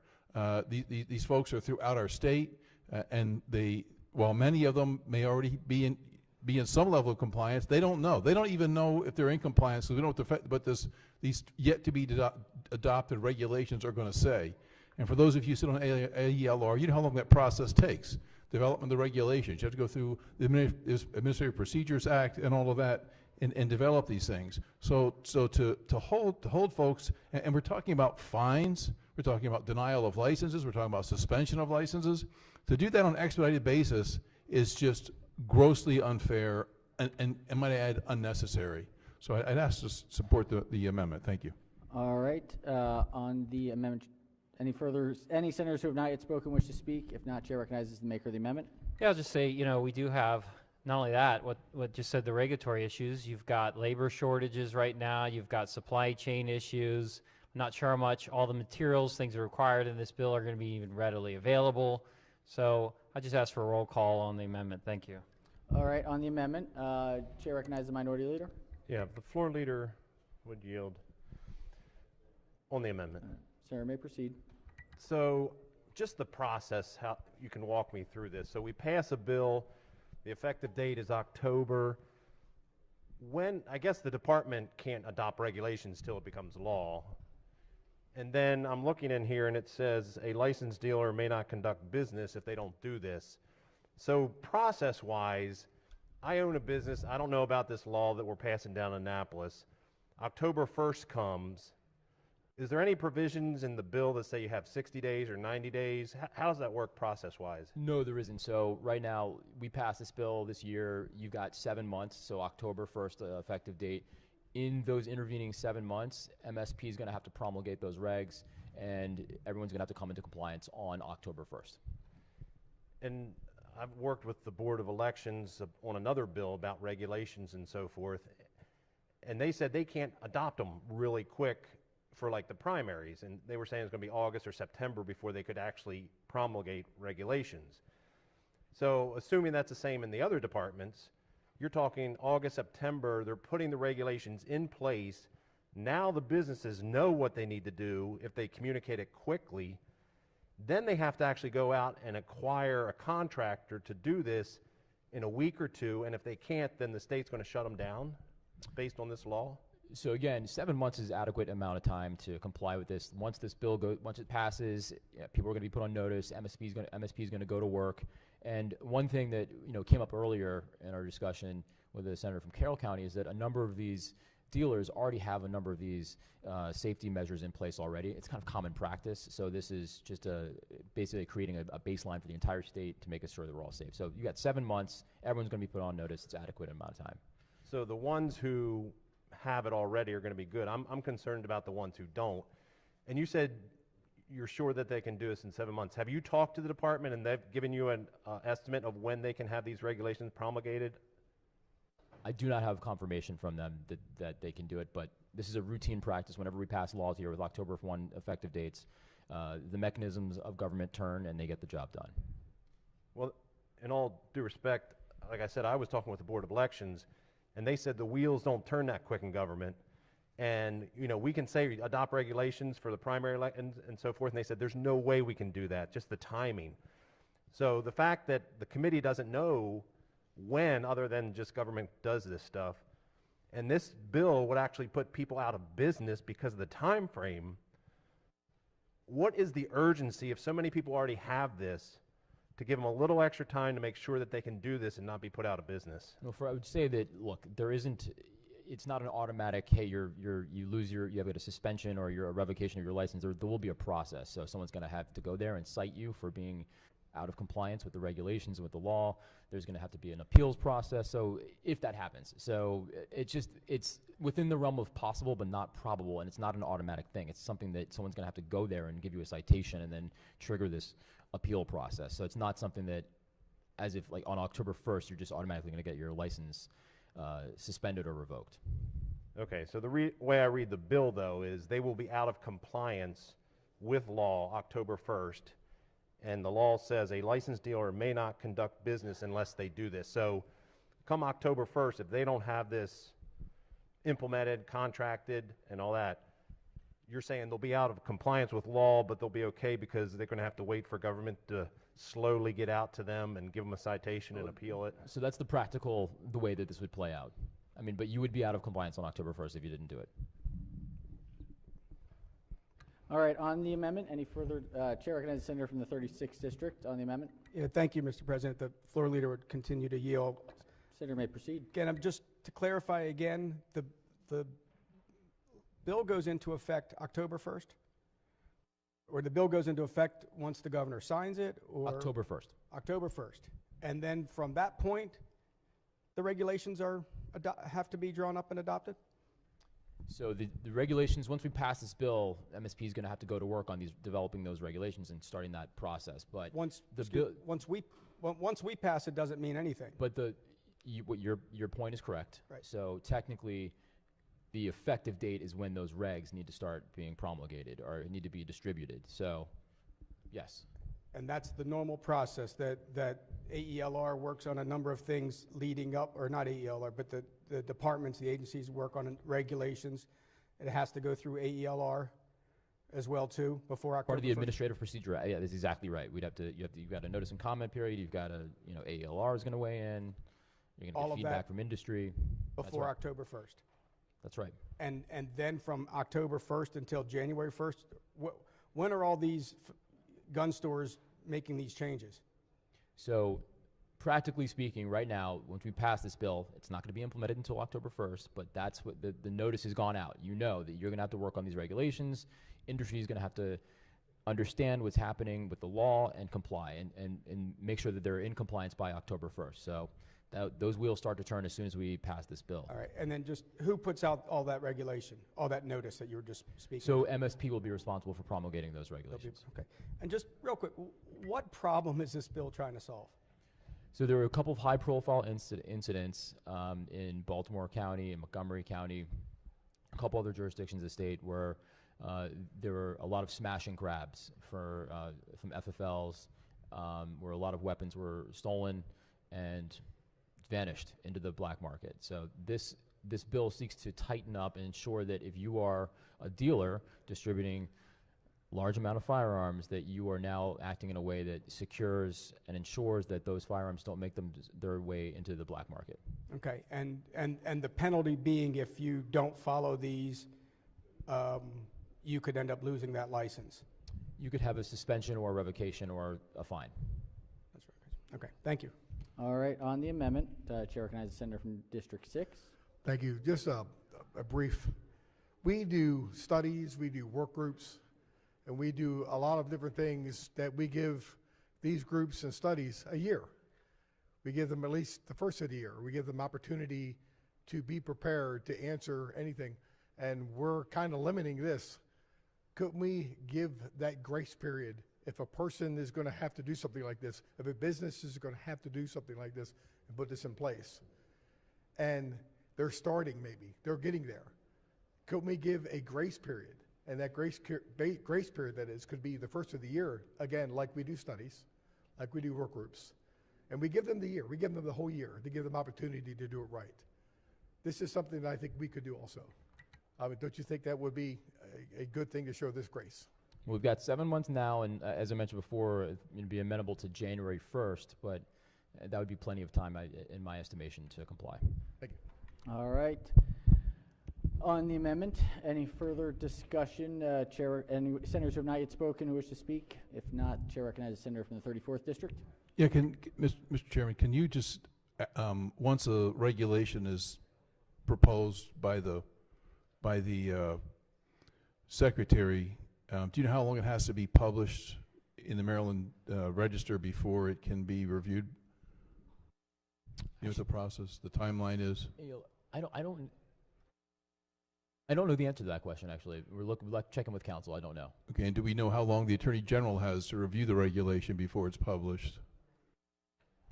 We're looking into that right now. Okay, and then, while we're looking, I'd just like to know how long it takes, how long the community has an opportunity for input before the regulation can be adopted.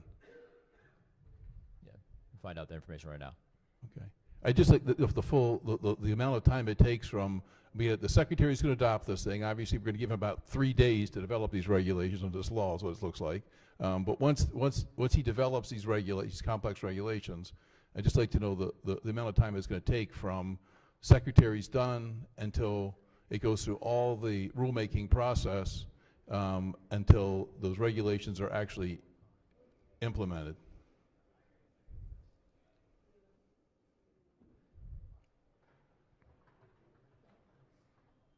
So we've got 45 days after the regs have been published.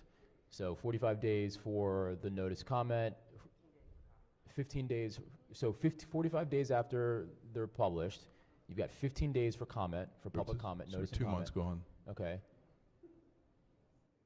And that's it so far, that's all I got. Okay, and then, so we had 2 months on, and what about the Attorney General's review? Do we know how long it takes the Attorney General to review before it can be published?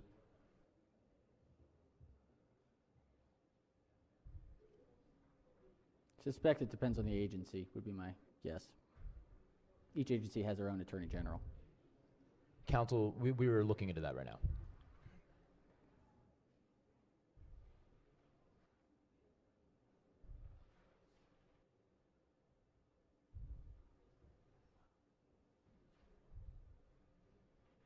I mean, it'd be safe to say we're looking at least 3 months in this process, right? I mean, just as it's what happens with every law we pass. Every law we pass. Sure. Every And law. then AELR gets to review it as well.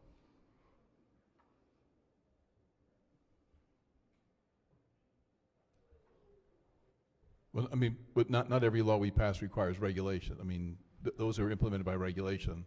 I didn't know if somebody in the staff has a general sense of how long it takes to, in most cases, to move a regulation from the Enabling Act is published to... Here's the regulation adoption process. You've got 15 days for the adopting agency to submit the proposed regs to AELR, and then they've got 15 days to adopt and submit their proposal to the Maryland Registrar. Then there's 15 days to have it noticed, to have notice and then publication.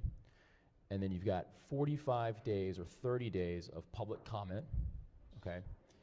And after that happens, there's an adoption process, which is up to 9 days.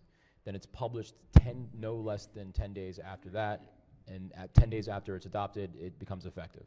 So we're getting close to almost 6 months, or at least 5 months in all that. So you're looking at 1 month, 2 months, about 94 days minimum is the quickest. So you're looking at 3 months. Minimum, yeah. Right, if they're rushed. That's after the Secretary Promulgates the I mean, after they're drafted. That's correct. So probably at least 5 months to generate these things. And now we're going to have a bill that we have no interpretation on any of these terms yet, and that's going to become effective October 1st. That's correct. Yeah. And then all of the people will be held to the terms in the bill immediately. That's correct. And they could have their license issued, suspended, or revoked for non-compliance. Potentially. Yeah. Okay. Seems quite unfair. But thank you. All right. On the amendment, Senator requests a roll call vote. The clerk will call the roll. Mr. President, has everyone recorded their vote? Anyone wish to change their vote, explain their vote? If not, the clerk will take the call. With 28 votes in the negative, the senator's amendment fails. Chair recognizes the senator from District 4. Have another amendment. Senator has an amendment. We will collect the amendment.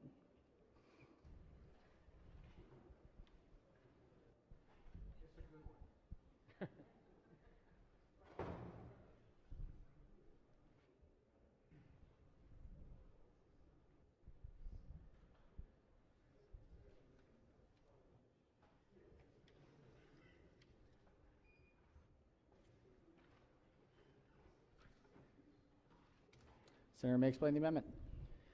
Thank you very much, Mr. President.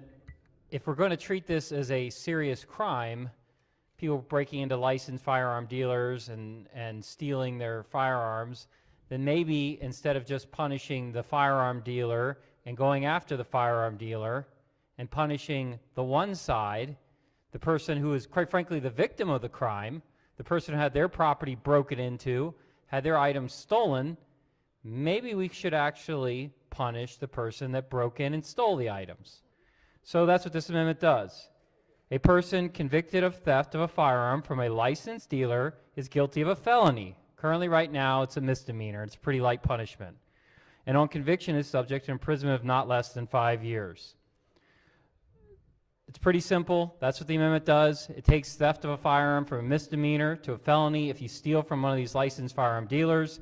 If this is the epidemic and the problem's as bad as it is, maybe instead of punishing and putting out of business the law-abiding gun store owner who's the victim of a crime, we should actually punish the criminal. I'd ask for a roll call vote. All right, let's hear from the floor leader. We actually dealt with this issue a little bit earlier in the session, and we dealt with it with not only theft but also possession of a stolen firearm. So I thank the senator from Carroll County for that. But look, a 5-year misdemeanor allowing for judicial discretion to understand the facts of each case-specific case, I think is the best way to go. Mandatory minimums clearly leave that discretion at bay, and so I would ask the body to resist the amendment. All right, on the amendment, Chair recognizes the senator from Carroll County. Well, I just rise in support of this really excellent amendment modeled on legislation that we worked on together in a bipartisan fashion. Unfortunately, it hasn't had a vote in the House of Delegates yet, so I think it'd be great to be sure that we get this back over to them so they can help them out, be able to vote on this issue with a concurrence with this bill. So I think it's an excellent idea. We're talking about setting in place some pretty punitive things if a store owner doesn't comply, not give them a whole lot of time to comply. Least we can do is make sure if you break into a licensed firearm dealer and steal firearms, I think you should have a very serious penalty for that. We want to crack down on gun violence, so I think it's a great amendment, and I encourage the body to support it. All right, from the floor leader. I'll just be really brief. I mean, our theft statutes, misdemeanor felonies based on the amount. So if you're going through smash and grab in a dealer, you're going to have something over 1,500. 1,500 is already a felony, so it's really superfluous and unnecessary if you're talking about one of these cases. All right. On the amendment, Senators request a roll call vote.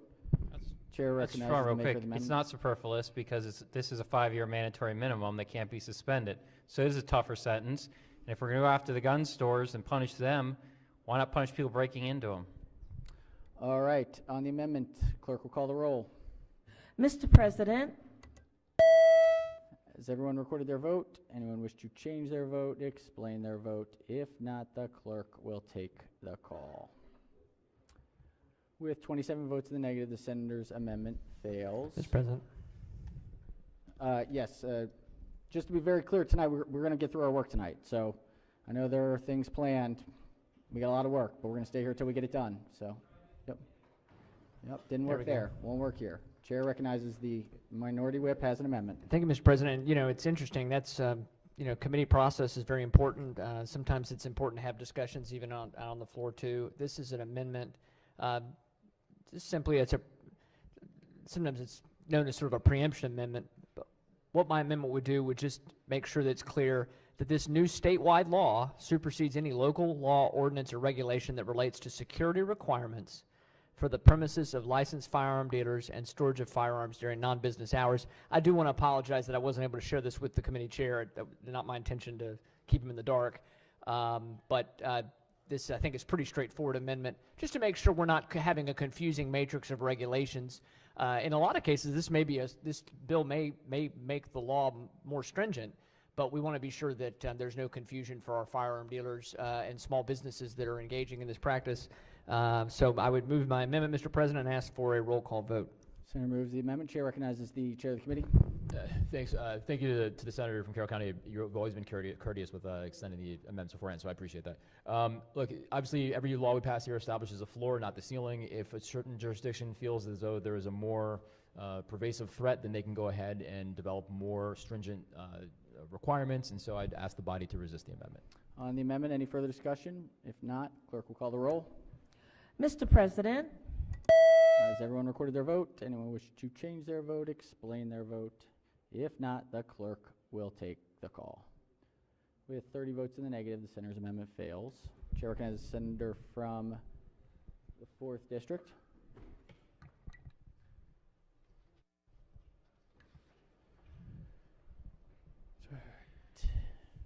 Thank you very much, Mr. President. Are we ready? Not quite yet. One moment.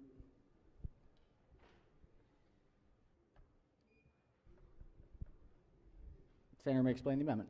Thank you. This is an amendment we discussed in committee. I would have liked to offer an amendment in this amendment committee, but we were unable to. So essentially one of the problems with this bill is it says if you're if you're an FFL, a licensed firearm dealer, it treats you all the same. It treats the Walmarts the same, the gun stores the same, and it also treats the people that basically sell 2 or 3 guns a year the same. So if somebody's selling one out of their home, they get treated exactly the same with all these requirements in the bill.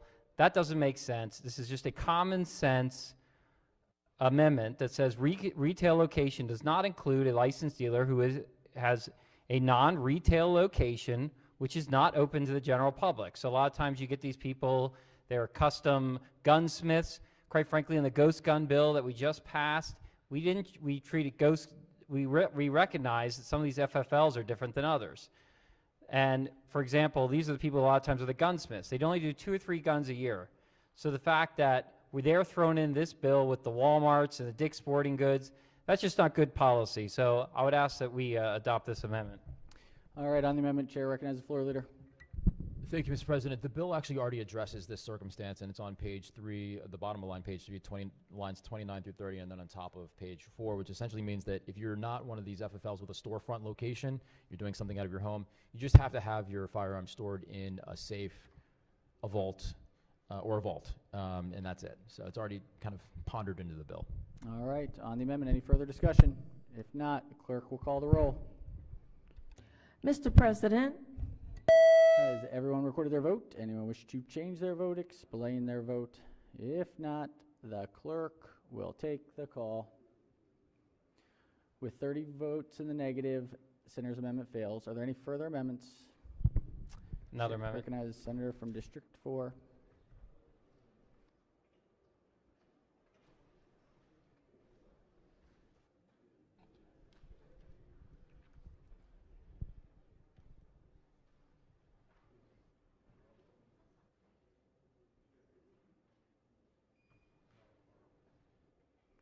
Senator may explain the amendment.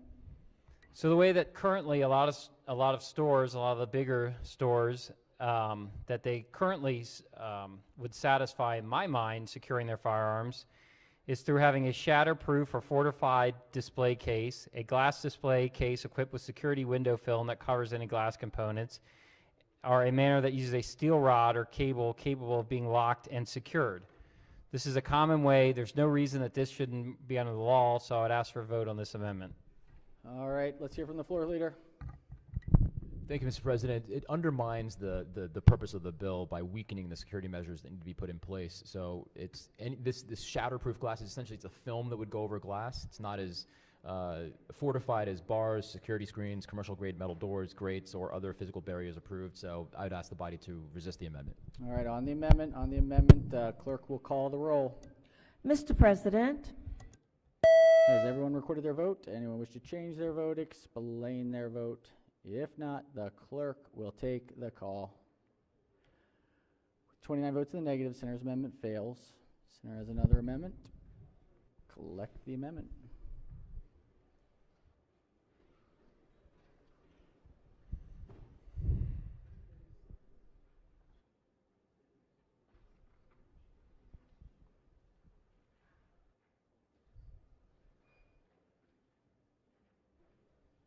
Senator may explain the amendment. Yeah, one of the common methods that they use currently and that they've invested money into is security window film.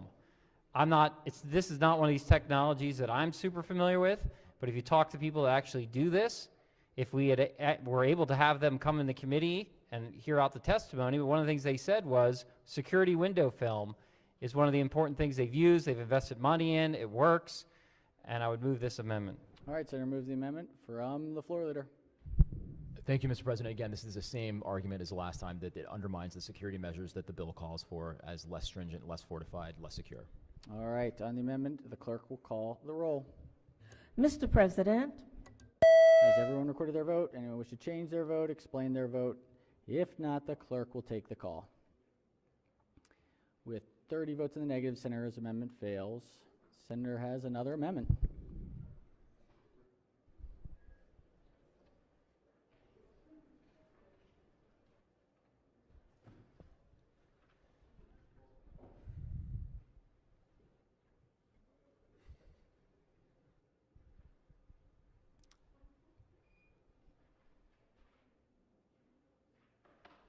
Senator may explain the amendment. It's a pretty easy amendment. The Secretary, in this case is State Police, may establish alternative methods for a licensed dealer to secure a premise or firearm if the licensed dealer is unable to comply with the requirements or section for a retail location.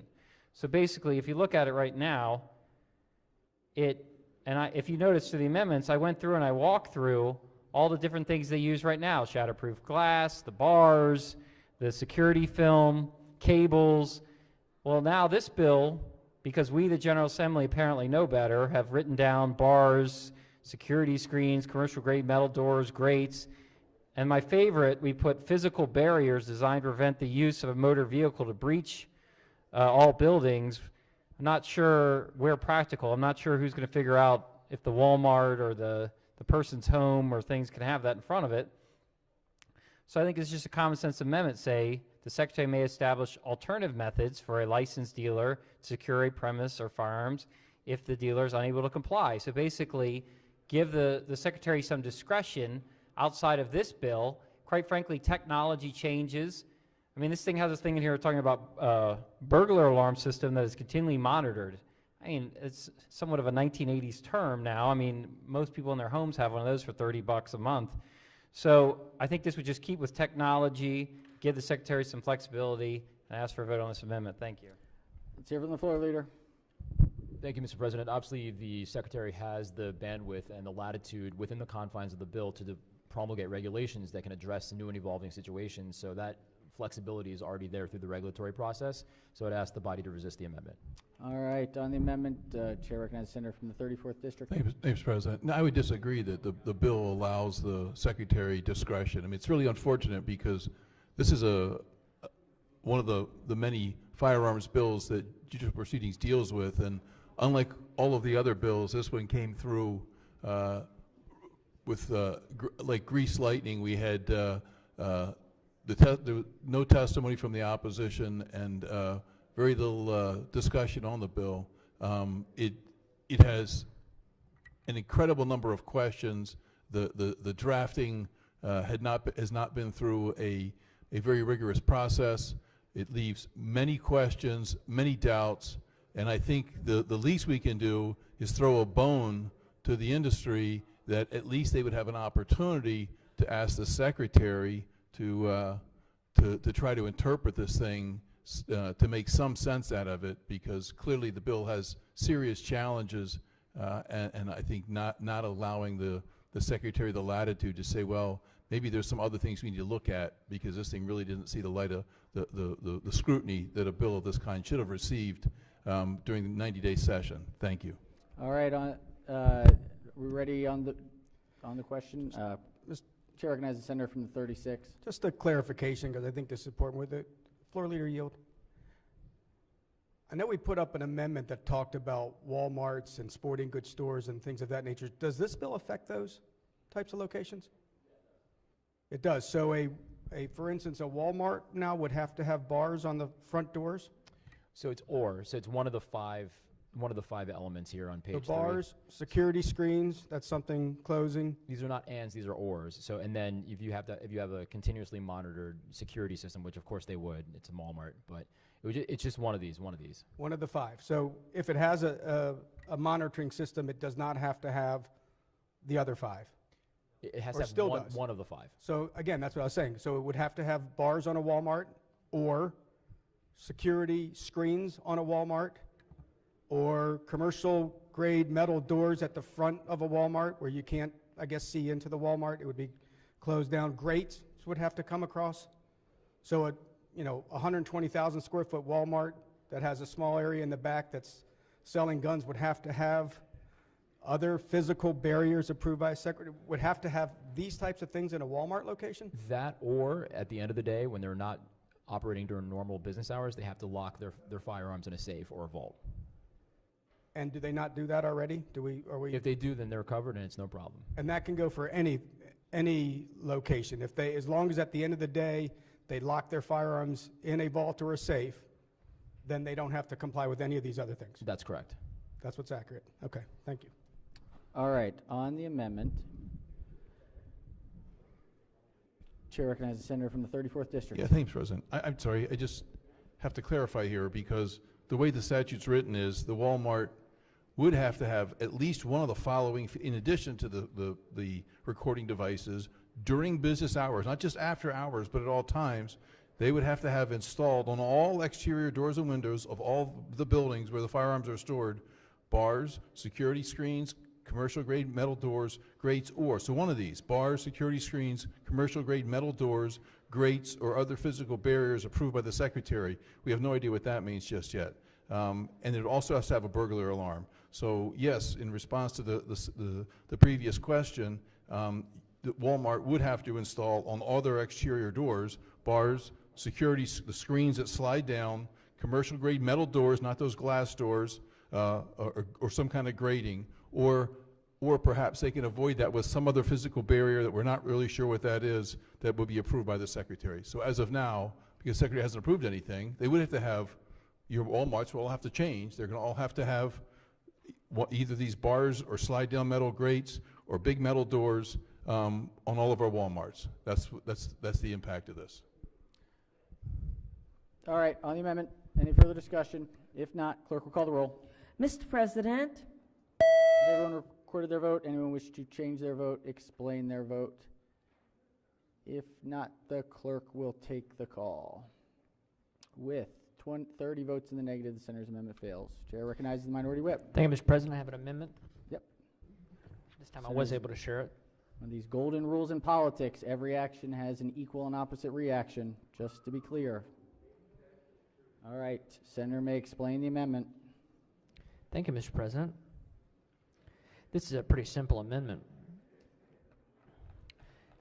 On the bill, on page 3 in line 22, we have a section of talking about other physical barriers, and we just want to insert or security measures approved by the Secretary, and the reason for that is just giving that, we talked about flexibility earlier, but in this specific spot, we want to be sure that if there's a situation where someone's lease or property can't take some of these specific things, that you're giving that, you're just adding in that caveat, physical barriers or security measures approved by the Secretary. That's the extent of the amendment. Move the amendment and ask for a roll call. All right, on the amendment, floor leader sees it as an unfriendly amendment. Any further discussion? Clerk will call the roll. Mr. President, Has everyone recorded their vote? Anyone wish to change their vote, explain their vote? If not, the clerk will take the call. With 30 votes in the negative, the amendment fails. Chair recognizes the chair of the committee. Yes, thank you, Mr. President. I'd like to suspend the rules to have two. We got to take it to third. Any further amendments? If there are no further amendments, House Bill 1021 is ordered passed to third reading. Chair recognizes the chair of the committee. Thank you, Mr. President. I'd like to make a motion to suspend the rules to have two readings in one day. Senator moves to suspend the rules for two readings in one day. Are there any objections to the senator's motion? Chair recognizes the minority leader. Yeah, can I just do a roll call on that? Senator requests a roll call. Any discussion? If not, the clerk will call the roll. Mr. President, Has everyone recorded their vote? Anyone wish to change their vote, explain their vote? If not, the clerk will take the call. With 33 votes in the affirmative, the rules having been suspended, House Bill 1021, we will suspend the rules. Clerk will read the bill. House Bill 1021, the Speaker, Public Safety, Licensed Firearms Dealers, Security Requirements. House Bill 1021 is on third reading for final passage. Any further discussion? Yes, Chair recognizes the senator from District 4. Yeah, thank you very much. You know, every action does have a reaction, and quite frankly, this bill came in, the public was not allowed, did not have time to come down and testify. There was no opposition that came in and testified against it. There were practical problems with this legislation that could have been fixed in committee with multiple common sense amendments. We sat in committee for an hour. I know nobody wants to hear this, but today's been the committee the whole day, I guess. So none of those amendments were allowed to get on this bill. Then the bill comes to the floor and we're jamming it through. So with all due respect, you may not want to sit here and listen to all these amendments. They were small technical things. Maybe they don't mean a lot to people in this body, but they sure may mean a heck of a lot to some guy who's going to go out of business because of this. It may mean a lot to somebody who's already invested their time and their money and something into a product. Somebody who's trying to run a business and doing the right things, and here we are, coming here from Annapolis, coming down with these regulations on them, telling them how they need to run their business, and when they come down here in the middle of the night and they try to give us some common sense amendments to deal with investments they've already made and to help them out a little bit, we say no. It doesn't fit the agenda, and it doesn't fit what we have to pass through today. This is the Senate of Maryland. We could have fixed this bill, and we could have done it correctly. So I'll be voting no on this legislation. By the way, this is not a big deal bill in a lot of ways. It doesn't really do a whole lot, but for a couple small retailers, it's probably going to cause potentially some problems. We could have fixed it. We could have done the right thing, but this is, quite frankly, a problem I've seen multiple times here, where one side demands it. We saw it earlier today, and now we've got to do it. We couldn't even do common sense fixes on it. So that's your reaction, Mr. President. All right, on the bill, any further discussion? If not, the clerk will call the roll. Mr. President, Has everyone recorded their vote? Explain my vote, Anyone Mr. change their vote? Explain their vote. Chair recognizes the minority whip to explain his vote. Has 2 minutes. Just to echo the comments here, there's a problem we have at times in this overall General Assembly where the people who don't have lobbyists, everybody thinks of the NRA and the gun lobby. We usually hear about that when we talk about firearm legislation. It's always thrown at people like me that are more pro Second Amendment. It's the NRA lobby. Well, the NRA doesn't lobby for these little small guys. These are little local people, and we're local small business owners. Almost all of them are extremely careful. It's their livelihood, and they're very secure, and they haven't had problems. There have been a couple specific cases where there were issues. Well, trying to tighten security regulations, I don't think anybody here really has a big problem with that. But the way things are done are important, and they matter. And sometimes people get brushed aside in the middle, and people or folks who maybe aren't all that powerful or kind of like we don't, you know, they're not the folks that really have a lot of weight. They can get brushed aside quickly, and we're supposed to have a deliberative process, supposed to be the cooling saucer. So that's, I'm voting against this bill, and I think we just need to be careful in the rush. I can't imagine, by the way, for the political reasons of rushing this through, I don't think there's going to be an issue from the executive on this. So it's, I'm sort of baffled why we had to rush it through. But anyway, I'm against the bill, and that's why I voted red. All right, Chair recognizes the senator from the 38th District has 2 minutes to explain her vote. Thank you, Mr. President. I won't need that long. I just wanted to share with my colleagues and friends that I actually had a couple constituents who did want to come up and be involved in the process. And so I regret that my constituents did not have that opportunity. Thank you. All right. Any further senators wish to explain their vote? If not, the clerk will take the call. With 32 votes in the affirmative, the House Bill 1021, having received a constitutional majority, is declared passed. While we are on third readers, let's get these Senate bills. This is Senate Calendar 75. Clerk will read the first bill. Senate Bill 597, Senator Gazzoni, Income Tax, Theatrical Production Tax Credit. Senate Bill 597 is on third reading for final passage. Any discussion? If not, clerk will call the roll. Mr. President, has everyone recorded their vote? Anyone wish to change their vote, explain their vote? If not, the clerk will take the call. With 46 votes in the affirmative, Senate Bill 597, having received a constitutional majority, is declared passed. Clerk will read the next bill. Senate Bill 729, Senator McCray, Baltimore City, use of highway user revenues for traffic functions and enforcement modification. Senate Bill 729 is on third reader for final passage. Any discussion? If not, clerk will call the roll. Mr. President, has everyone recorded their vote? Anyone wish to change their vote, explain their vote? If not, the clerk will take the call. With 46 votes in the affirmative, Senate Bill 729, having received a constitutional majority, is declared passed. Clerk will read the next bill.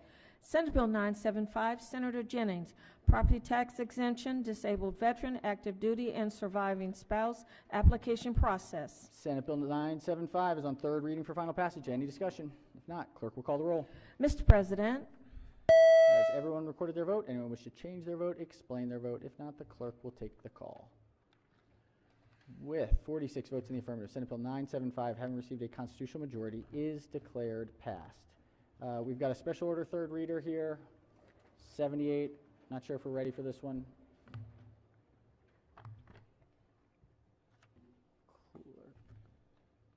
We may have an amendment.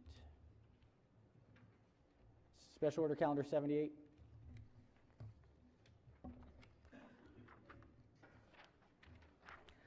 House Bill 438, Delegate Corman, Washington Metropolitan Area Transit Authority, funding formulas, alterations, WMATA Dedicated Funding Amendment Act of 2022.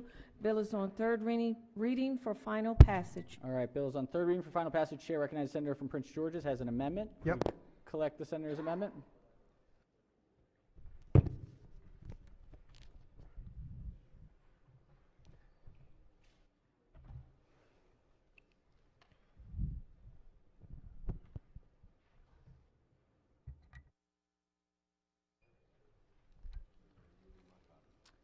Senator may explain the amendment. Thank you, Mr. President. This is a very important piece of legislation. I'm very supportive of the dedicated funding that we have for WMATA. But what this amendment does is that there is a significant project that has been worked on with the next series of rail cars.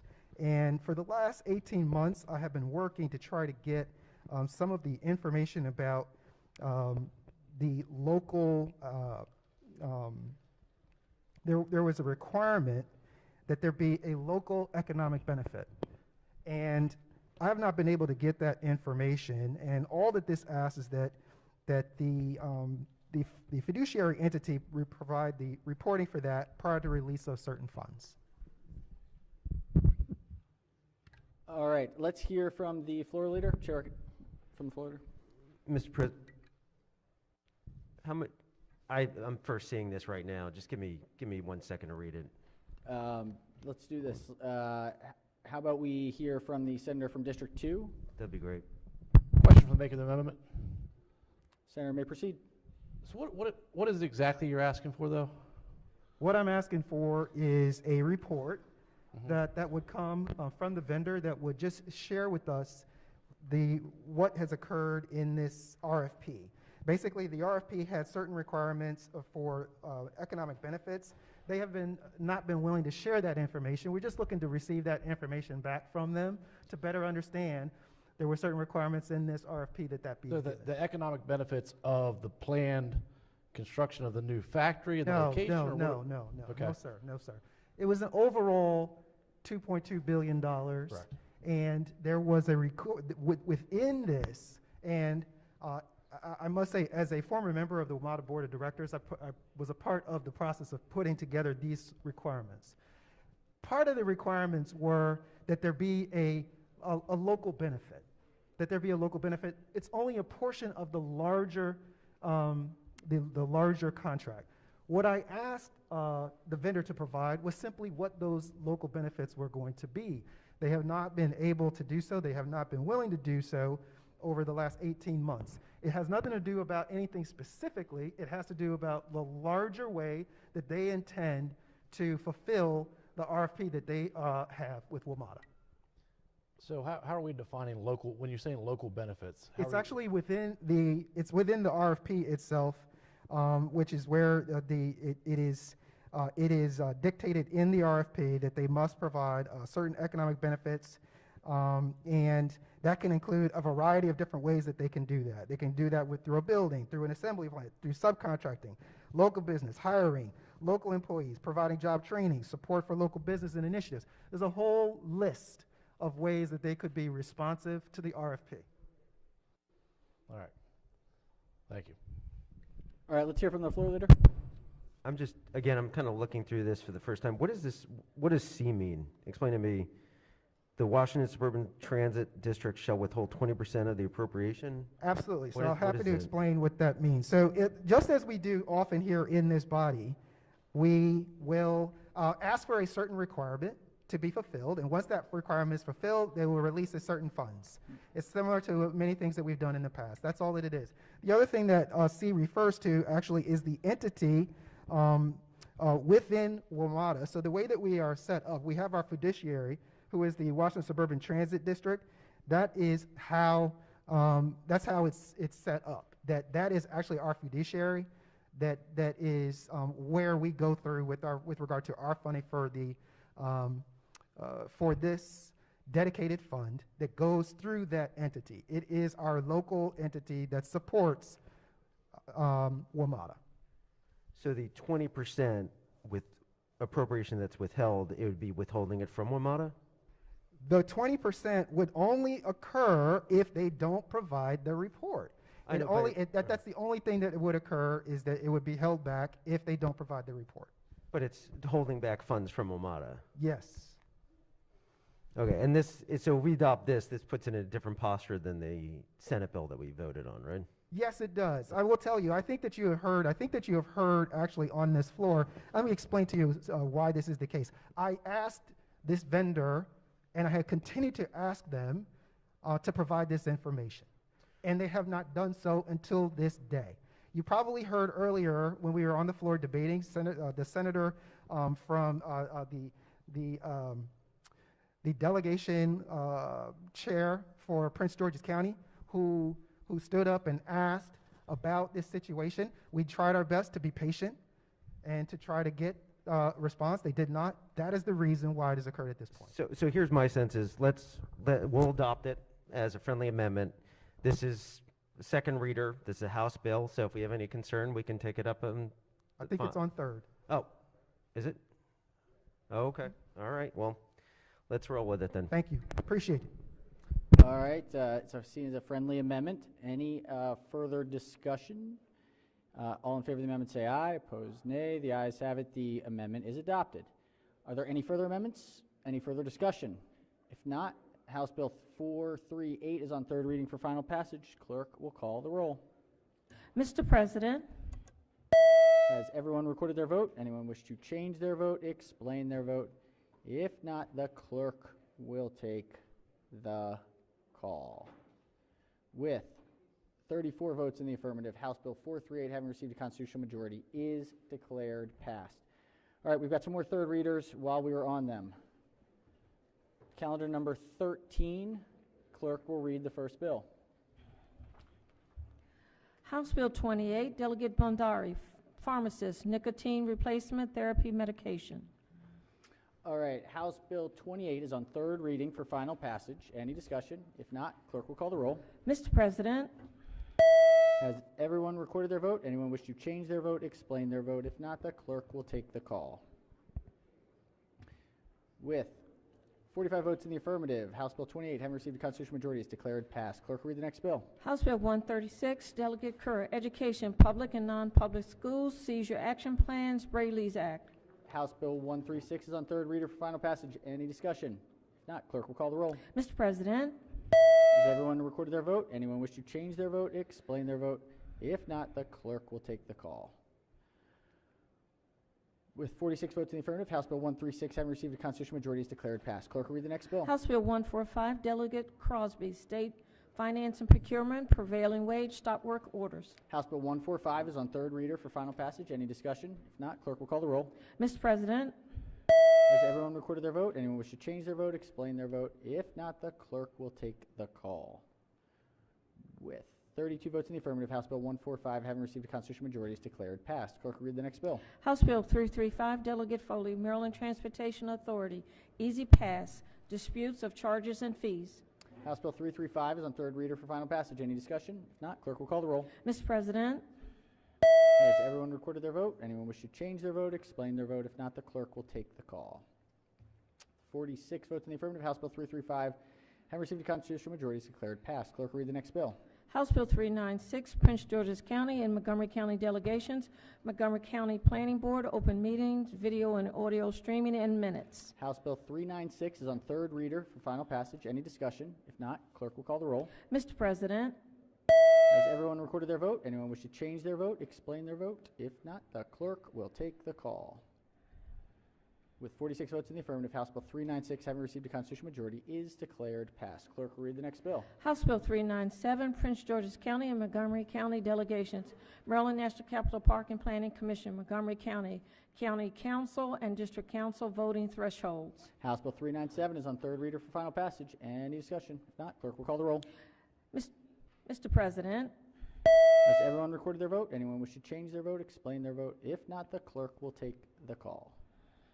With 46 votes in the affirmative, House Bill 397, having received a constitutional majority, is declared passed. Clerk will read the next bill. House Bill 413, the Speaker, Health Insurance, Individual Market Stabilization, Extension of Provider Fee. House Bill 413 is on third reading for final passage. Any discussion? If not, clerk will call the roll. Mr. President, Has everyone recorded their vote? Anyone wish to change their vote, explain their vote? If not, the clerk will take the call.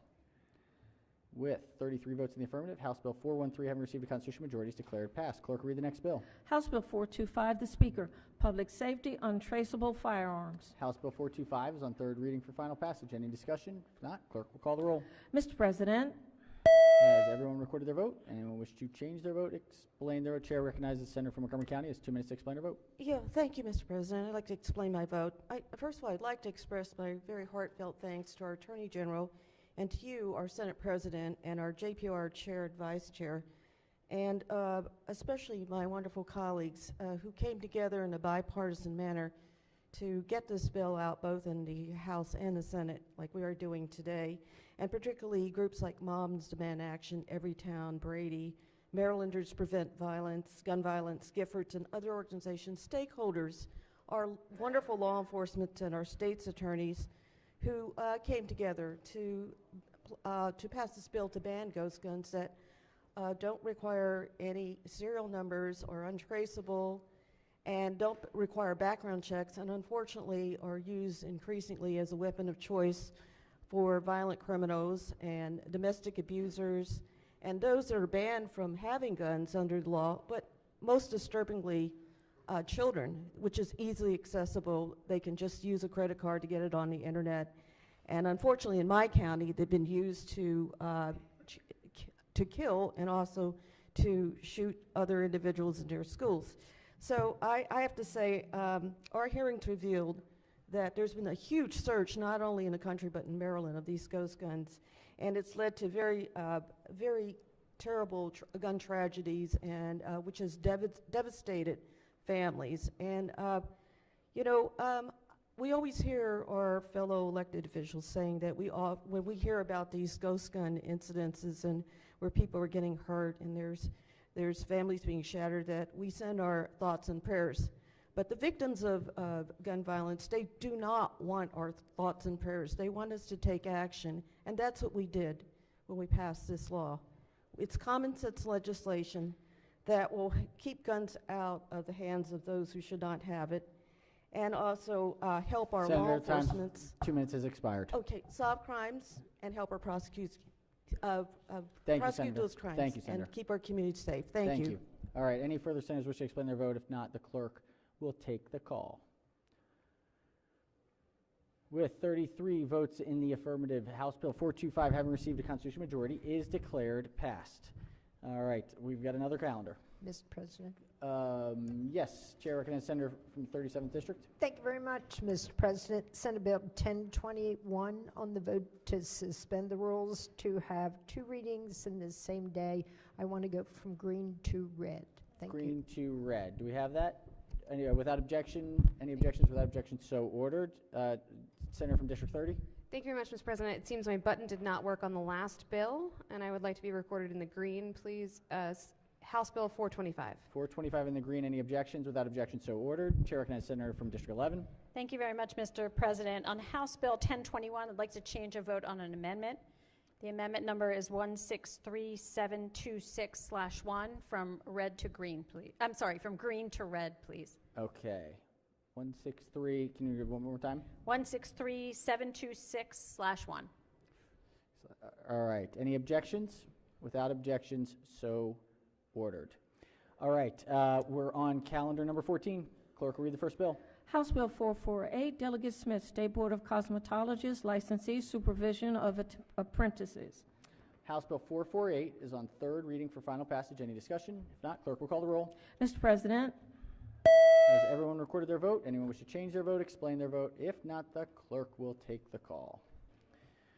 With 46 votes in the affirmative, House Bill 448, having received a constitutional majority, is declared passed. Clerk will read the next bill. House Bill 571, Delegate Rosenberg, Access to Counsel and Eviction Special Fund Alteration. House Bill 571 is on third reading for final passage. Any discussion? If not, clerk will call the roll.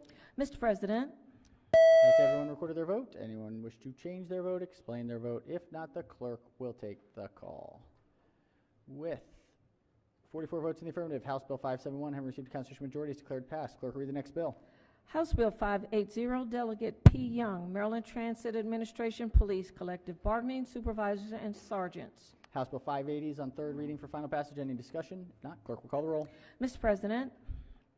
Has everyone recorded their vote? Anyone wish to change their vote, explain their vote? If not, the clerk will take the call. With 32 votes in the affirmative, House Bill 580, having received a constitutional majority, is declared passed. Clerk will read the next bill. House Bill 609, Delegate Pena Melnick, Local Health Officers Removal Grounds and Process. House Bill 609 is on third reading for final passage. Any discussion? If not, clerk will call the roll. Mr. President. Has everyone recorded their vote? Anyone wish to change their vote, explain their vote? If not, the clerk will take the call. With 38 votes in the affirmative, House Bill 609, having received a constitutional majority, is declared passed. Clerk will read the next bill. House Bill 641, Delegate Atterbury, Income Tax Theatrical Production Tax Credit. House Bill 641 is on third reading for final passage. Any discussion? If not, clerk will call the roll. Mr. President. Has everyone recorded their vote? Anyone wish to change their vote, explain their vote? If not, the clerk will take the call. With 46 votes in the affirmative, House Bill 641, having received a constitutional majority, is declared passed. Clerk will read the next bill. House Bill 716, Delegate Lehman, Patuxent River Commission Membership. All right, House Bill 716 is on third reading for final passage. Any discussion? If not, clerk will call the roll. Mr. President. Has everyone recorded their vote? Anyone wish to change their vote, explain their vote? If not, the clerk will take the call. With 46 votes in the affirmative, House Bill 716, having received a constitutional majority, is declared passed. Clerk will read the next bill. House Bill 807, Delegate Queen, Real Estate Brokers, Salespersons, and Associate Brokers, Continuing Education Courses, Verification of Identity. House Bill 807 is on third reading for final passage. Any discussion? If not, clerk will call the roll. Mr. President, Has everyone recorded their vote? Anyone wish to change their vote, explain their vote? If not, the clerk will take the call. With 46 votes in the affirmative, House Bill 807, having received a constitutional majority, is declared passed. Clerk will read the next bill. House Bill 1362, Delegate Prettyman, Baltimore City use of highway user revenues for traffic functions and enforcement modification. House Bill 1362 is on third reader for final passage. Any discussion? If not, clerk will call the roll. Mr. President, Has everyone recorded their vote? Anyone wish to change their vote, explain their vote? If not, the clerk will take the call. 46 votes in the affirmative, House Bill 1362, having received a constitutional majority, is declared passed. All right. Good news is we're at the 50-yard line. So we only got 50 yards left. So Chair recognizes the senator from the 29th District. Thank you, Mr. President. I'd like to change my vote on House Bill 580 from red to green. All right, red to green on 580. Any objections? Without objection, so ordered. Senator from District 4. Same one, House Bill 580, red to green. 580, red to green. 580. Any objections? Without objection, so ordered. Senator from the 38th. Thank you, Mr. President. House Bill 571 from yay to nay. Yay to nay, 571. Yay to nay.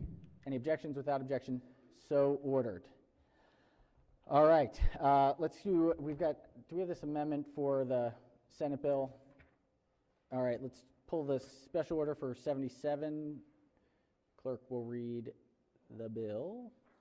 Senate Bill 860. Senate Bill 860, Senator King, Property Tax, Community Solar Energy Generating Systems, Agrivoltaics. All right, question is on the adoption of the favorable report as amended. Any discussion? If not, all in favor of the report say aye. Opposed, nay. The ayes have it. The favorable committee report as amended is adopted. Senator from the 42nd District has an amendment. If we could collect the amendment, presuming has an amendment. Yes. Yes.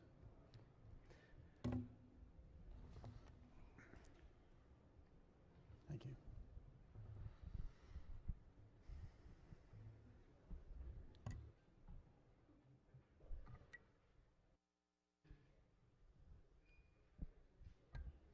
Senator can explain the amendment. Thank you very much, Mr. President. The body will recall this amendment. This amendment was accepted as a friendly amendment for the climate change bill, but when the bill went over to the House, the amendment was stripped out of the bill along with other provisions relating to schools. So because this bill relates to community solar, I'm introducing this amendment. It's identical to the amendment which was accepted as the friendly amendment earlier. It provides that when a new school is constructed by a local school system, the local school system shall consider whether the school should be constructed with solar panels on the roof of the school. And if they conclude not to construct solar panels on the roof, the local school system will provide to the IAC information regarding why the school system chose not to construct solar panels on the roof. This was a friendly amendment before. I think it was accepted unanimously. I believe it will be a friendly amendment this time, and I hope it will also be accepted unanimously. All right, let's hear from the floor leader. Thank you, Mr. President. We would accept this as a very friendly amendment. Excellent, excellent. Any objections to the amendment? Without objection, the amendment is adopted. Are there any further amendments to the bill or its title? Seeing none, Senate Bill 860 is hereby ordered printed for third reading. We've got another Senate bill on a layover calendar here, 53. Clerk will read the bill. Senate Bill 253, Senator Kagan, Occupations and Professions, Licenses, Certificates, and Registration, Immigrants. Questions on the adoption of the committee amendments and the favorable report. Senate Bill 523 is on, the question before the body is on the two committee amendments. On the two committee amendments, any discussion? If not, all in favor of the amendment say aye. Opposed, nay. The ayes have it. The two committee amendments are adopted. On the amended report, any discussion? If not, all in favor of the report say aye. Opposed, nay. The ayes have it. The favorable committee report as amended is adopted. Chair recognizes the senator from District 6. Mr. President, the vote is still not on here for this bill. This shows what the vote is in committee. We can ask the floor leader, probably has the report. Thank you. Let's hear from the floor leader. Happy to provide that information. The vote in committee was 7 votes for it, 2 against it, and 2 of our colleagues were out sick. So 7-2-0-2. All right, we are at We've got nothing before the body, so are there any amendments to the bill or its title? Seeing none, Senate Bill 523 is hereby ordered printed for third reading. We've got a layover calendar number 54. Clerk will read the bill. House Bill 459, Delegate Clippinger, Juvenile Justice Reform. Questions on the adoption of the committee amendments and the favorable report. All right, question is on the adoption of the two committee amendments. Any discussion? If not, all in favor of the amendment say aye. Opposed, nay. The ayes have it. The two committee amendments are adopted. Now on the amended report. Any discussion? If not, all in favor of the report say aye. Opposed, nay. The ayes have it. The favorable committee report is amended, is adopted. Are there any further amendments to the bill or its title? Seeing none, House Bill 459 is ordered passed for third reading. Let's go to the concurrence. We've got several. Let's go to number 8, calendar number 8. Clerk will read the first bill. Senate Bill 275, Senator Hayes, Labor and Employment, Family and Medical Leave Insurance Program, Establishment, Time to Care Act of 2022, Finance. All right, let's recognize the chair, floor leader on the bill to describe the House amendments. Thank you, Mr. President. Senate Bill 275 establishes a paid family leave insurance program and fund to provide 12 weeks of benefits to covered individuals taking leave from employment due to personal and family circumstances primarily related to a serious illness of the following or following the birth of a child. This is a bill that all of us are very, very familiar with, and it's a long time coming. The House made a couple of amendments, and I'll describe them briefly.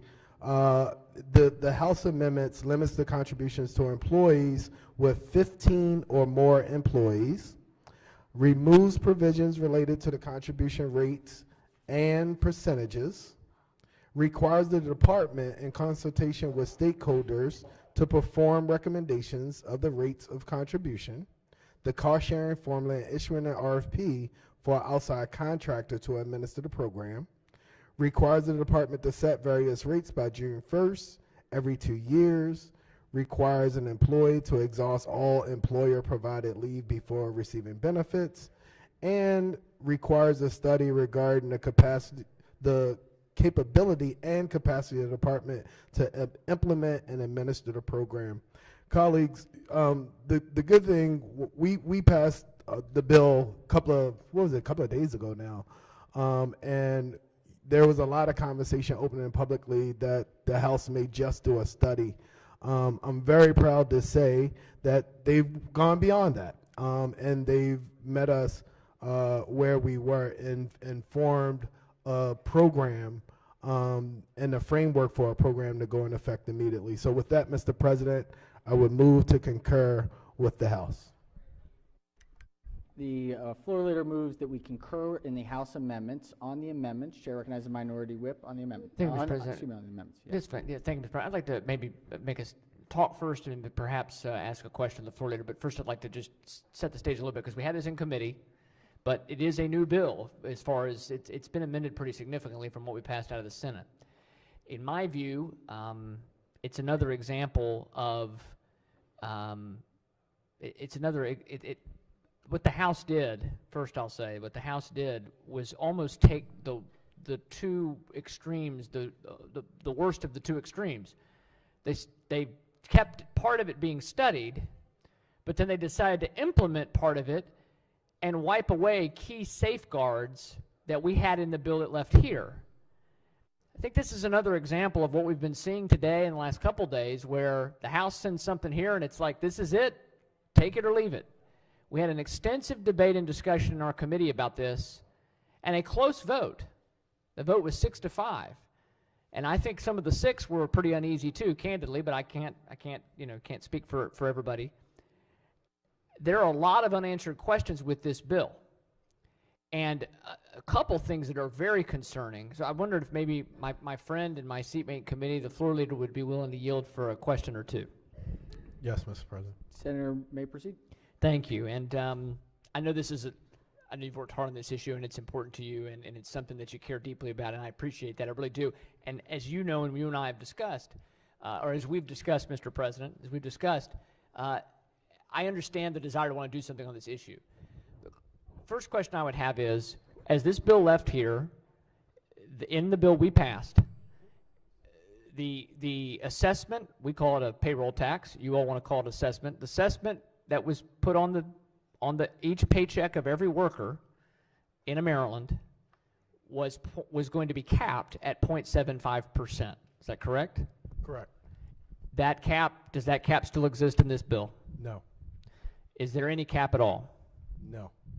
So this is being enacted with no cap, and it can be set by who? By the Secretary?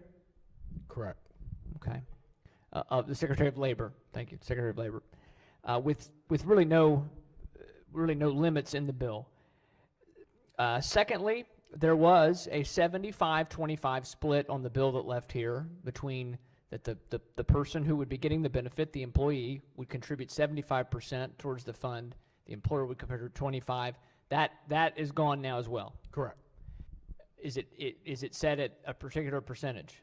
No, but there are limitations that they can't go beyond what we set and left here. And so the guardrail of what we set to 25-75, they can't go beyond that, but there's no set split as it left this chamber. Well, they can't go beyond 25-75 one way or the other. So Correct. The job creator might be at 75. And that's set by the Secretary as well? That is set by the Secretary, but here's the thing, colleagues. So the bill that we have before us, one, I would tell you, my colleague stated that this is a completely separate bill, completely different bill. I would say 95% of this bill is the same bill that we passed here in this chamber. What the House did was they allowed an opportunity to get more information in the interim before we come back next session, to get the actuary study, to set up the framework of the program, to give the actuary, I don't know what they call the people that perform actuaries, but those people, the professionals, to look at a framework and give us the best information that we could possibly have to make decisions along the way. And so a lot of this information will become available to us prior to us reconvening next session. If I could labor to ask another question or two, Mr. President, thank you. I do think this is very important.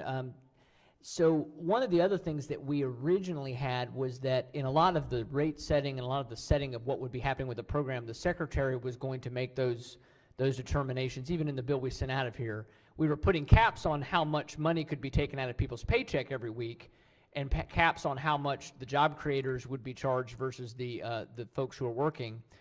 Those are gone again, as we've mentioned, all gone. But the Secretary also was going to be making a lot of determinations, and now we've added in something called Secretary and relevant stakeholders. Is that correct? Correct. Do we define who the relevant stakeholders are in the bill? No, but the original bill named some of the stakeholders as being, what's that organization?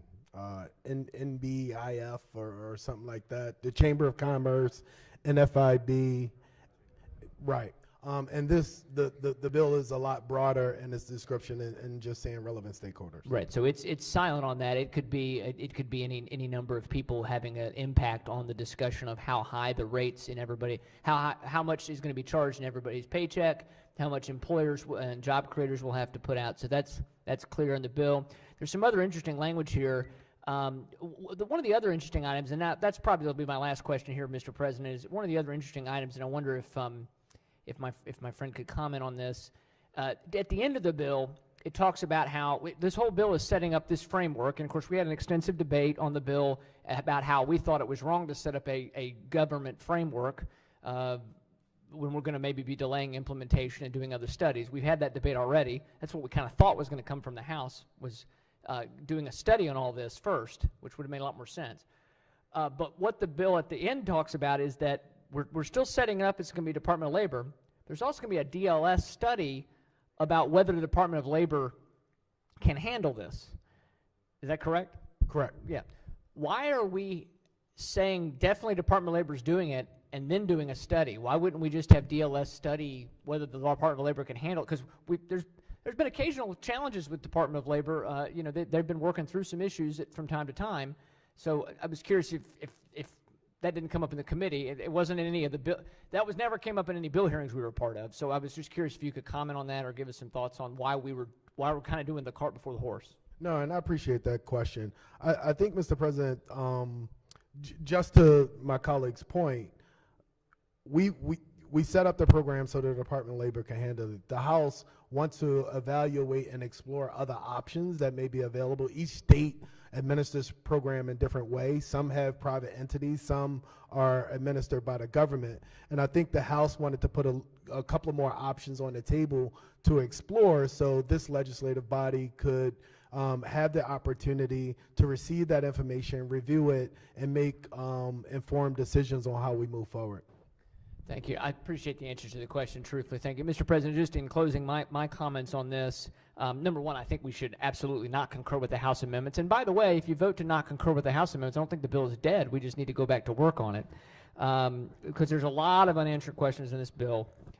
Interestingly enough, we just had a debate about another issue where we were allocating millions of dollars a year to an outside organization to implement training programs.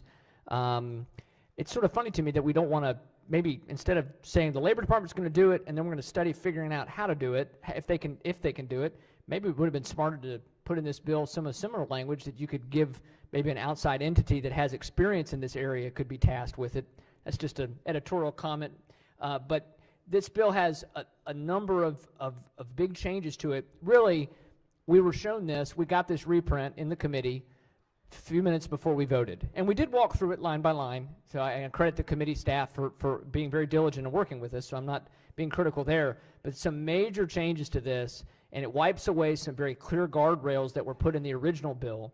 So as I said, it's, again, the House kind of dictating to the Senate.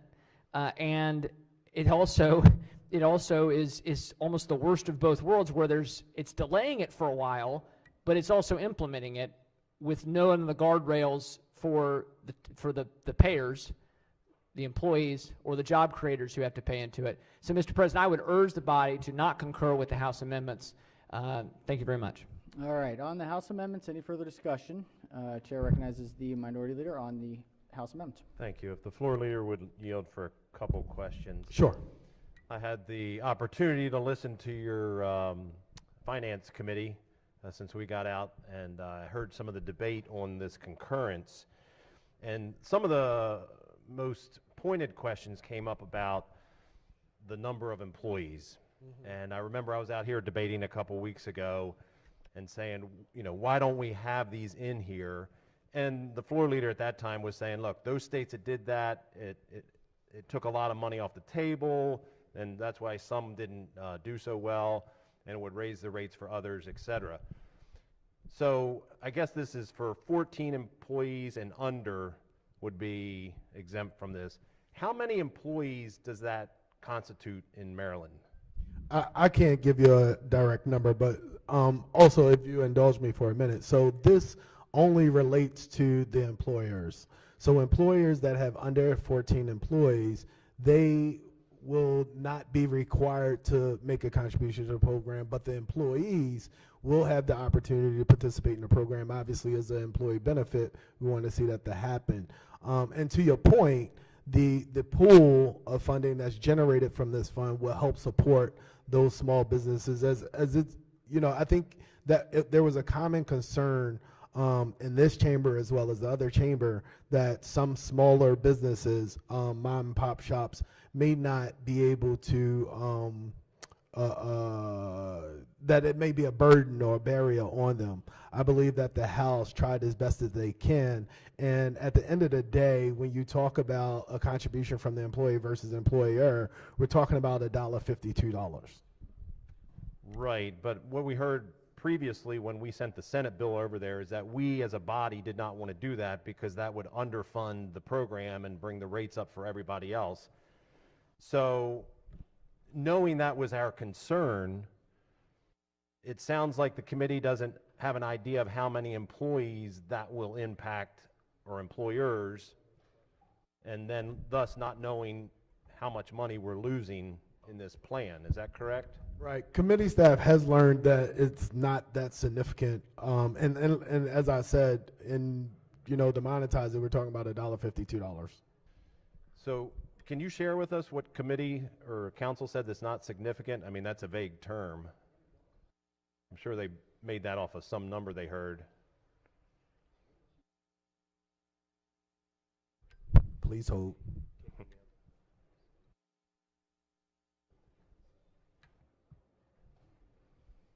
Right. Taking out what I've heard from committee council is taking out the small employers would not affect the fund because the employees are still contributing. But I believe, as you brought up, it was brought up in committee, was that it's like 25% the employers will not be putting in from all those businesses. Do we know how many businesses will fall under this category? No. Okay, so we don't know how many employees, we don't know how many companies this applies, and we've taken off the cap, correct? Correct. So we've done that with the fund, and I heard in the committee it was, talking maybe go up 4%, 5%. And if you raise that rate compared to what we sent over from the body, we were talking about $1 billion payroll tax. If you do 4%, that could be up to $4 billion payroll tax. It just seemed that a work group studying this information, instead of passing something with all these unknowns and then coming back and say the next legislature that's elected will figure out all the details, would have been a better approach. I guess that's all the questions I had for the floor leader. And Mr. President, I mean, listening to the debate in committee was eye-opening. I heard things like, we don't know how much this is going to cost. We won't know until next session. These amendments screw everything up. And these were from people that voted yes on the bill. I just have real concern that we probably should have passed a bill called Time to Plan instead of Time to Care. And I don't think this is the best product that we could put forward. So I would urge us to not concur. Thank you. All right. Mr. President, the only thing that I would say to my colleague, and hopefully it might be helpful, one of the reasons why we are setting up the infrastructure for this program and providing for an opportunity to study it, because you can't really give a informed estimate if you don't have the programs by which the professionals go by providing those estimates. So we will have that information, and the adjustments will be made once that information is before us. All right. Chair, Senator from District 7 on the House amendments. Thank you, Mr. President. Colleagues, there's a saying that don't let perfect be the enemy of good.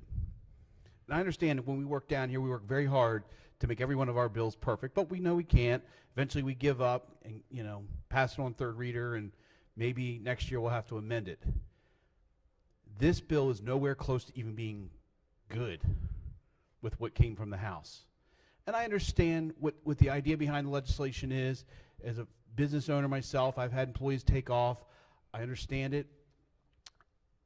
I had problems with the bill, but it wasn't as horrible as some had thought. I think we really worked hard in our committee. As Mr. President, you said the other day how the Senate works very hard to amend our bills, get them done right, and that's what we did. We didn't always agree with it. Everything came out of it, but it was passed, went to the House. What's come back, and you've had a couple questions that have, I think, opened a couple eyes here. One, in the Senate, we decided, hey, it's not going to tax or not going to put more than 0.75% of the employee's salary into this. Now there's no limit. It's going to go wherever it needs to make sure that it pays the base fund that has to be paid. With that, we've heard the discussion about now small businesses are taken out. And I thank you for it. Small business is tough. But those businesses that aren't paying that fair share, which we don't know the number, we've heard it could be up to 10% of the businesses out there, somebody's going to have to pay that share. It's going to go on the backs of the employees. They're going to have to pay it. Another issue that came out of the committee was we decided that employers would pay no more than 25%, the employees would pay 75%. The House sent back language that is very confusing if you read it. I don't know what pages it's on, but it could be as low as 25%, but as high as 75% for both. Either way. So it could either be the employee pays 25, business pays 75, or vice versa, or it could be 50-50. it's just not fair to what we're doing. We're pushing this bill as quick as we can to get it upstairs. Mr. President, here we are at what's it, 7:10. I think tomorrow afternoon is when we have to have everything up there. My issue is, why don't we just take a minute, not accept this concurrence, go to conference, get the House to sit, talk to us. Maybe we can make some of these changes and fix them. But we're not. We're giving up. We're throwing in a white towel and saying, yep, let's just take it the way we can and send it up there. You know, we have almost 24 hours before we have to have this thing upstairs. We have plenty of time to work with the House and at least try, but we're not. We're giving up. And that's what's frustrating. When we voted this today, I was furious because I love my job down here, but sometimes it does get tough when people are just like, nope, they close their ears, let's just vote it and get it moving. And that's what we're doing with this. We're taking an imperfect piece of legislation that we know has huge problems. We don't know the numbers. The floor leader could not answer any of the questions with the numbers. And we're going to pass it anyway and get it upstairs. You know, the saying is, you know, you're flying a plane while you're building it, and that's what we're doing here. And the minority leader, when he talked about listening to the voting session, one of the things that was said was hot mess from some of the people that voted for this. And it is. This bill is a hot mess. And it's, my issue is, and I ask each and every one of you, don't vote for the concurrence. Vote no. The bill's still alive. It means we're going to go to a conference with the House and try to work out some of these problems. Let's not surrender. Let's be the Senate. Let's fight hard and try to do what we think is right. Thank you. All right, are there any senators who have not yet spoken who wish to speak? If not, let's hear from the floor leader on the amendments. Senator, wish to be recognized, or are we good to go? All right, we're good to go. On the concurrence, the clerk will call the roll. Mr. President. Has everyone recorded their vote? Anyone wish to change their vote, explain their vote? If not, the clerk will take the call. With 30 votes in the affirmative, the House amendments are adopted. Senate Bill 275 is now again before the body on third reading for final passage. Any discussion? If not, the clerk will call the roll. Mr. President. Has everyone recorded their vote? Anyone wish to change their vote, explain their vote? Chair recognizes the senator from the 40th District has 2 minutes to explain his vote. Thank you, Mr. President. This has been a long time coming, and I just want to thank all of my colleagues here and those in the House that have contributed to this very important piece of legislation that will help Maryland families. But behind you, Mr. President, you can't see him, but there's a group, a smaller group and representative of the coalition of folks that have come together and really advocated on behalf of Maryland families and made sure that they had the opportunity, if life comes at them, like the President Pro Tem said earlier this session, if life comes after them, that they will have the things available to them to help them provide for their family. And so it's a really important piece of legislation. I know philosophically there are some differences about how we get there, but I believe that we should be really, really proud of the work that we did this legislative session. Thank you, Mr. President. Thank you, Senator. Clerk will take the call. With 31 votes in the affirmative, Senate Bill 275, having received a constitutional majority, is declared passed. Clerk will read the next bill. Senate Bill 708, Senator Lamb, Maryland Department of Health, Office of the Inspector General. Chair recognizes the chair or vice chair of the committee on the House amendments. I think we just voted on the bill.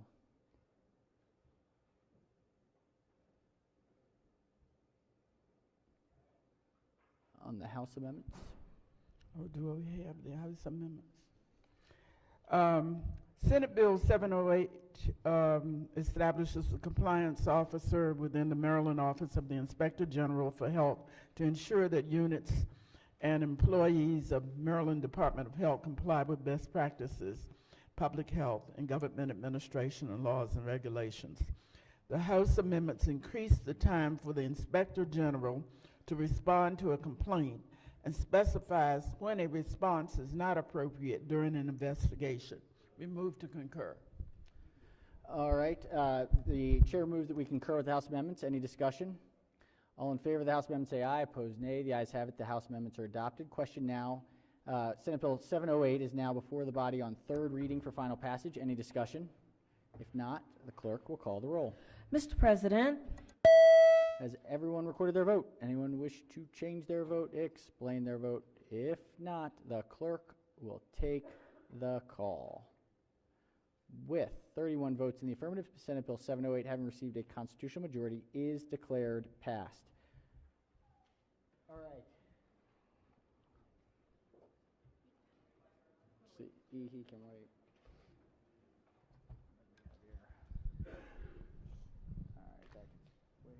All right, we are going to, yes, Chair recognizes the senator from the 9th District. Thank you, Mr. President. Could I change from red to green on 708? Red to green on 708. Any objections? Without objections, so ordered.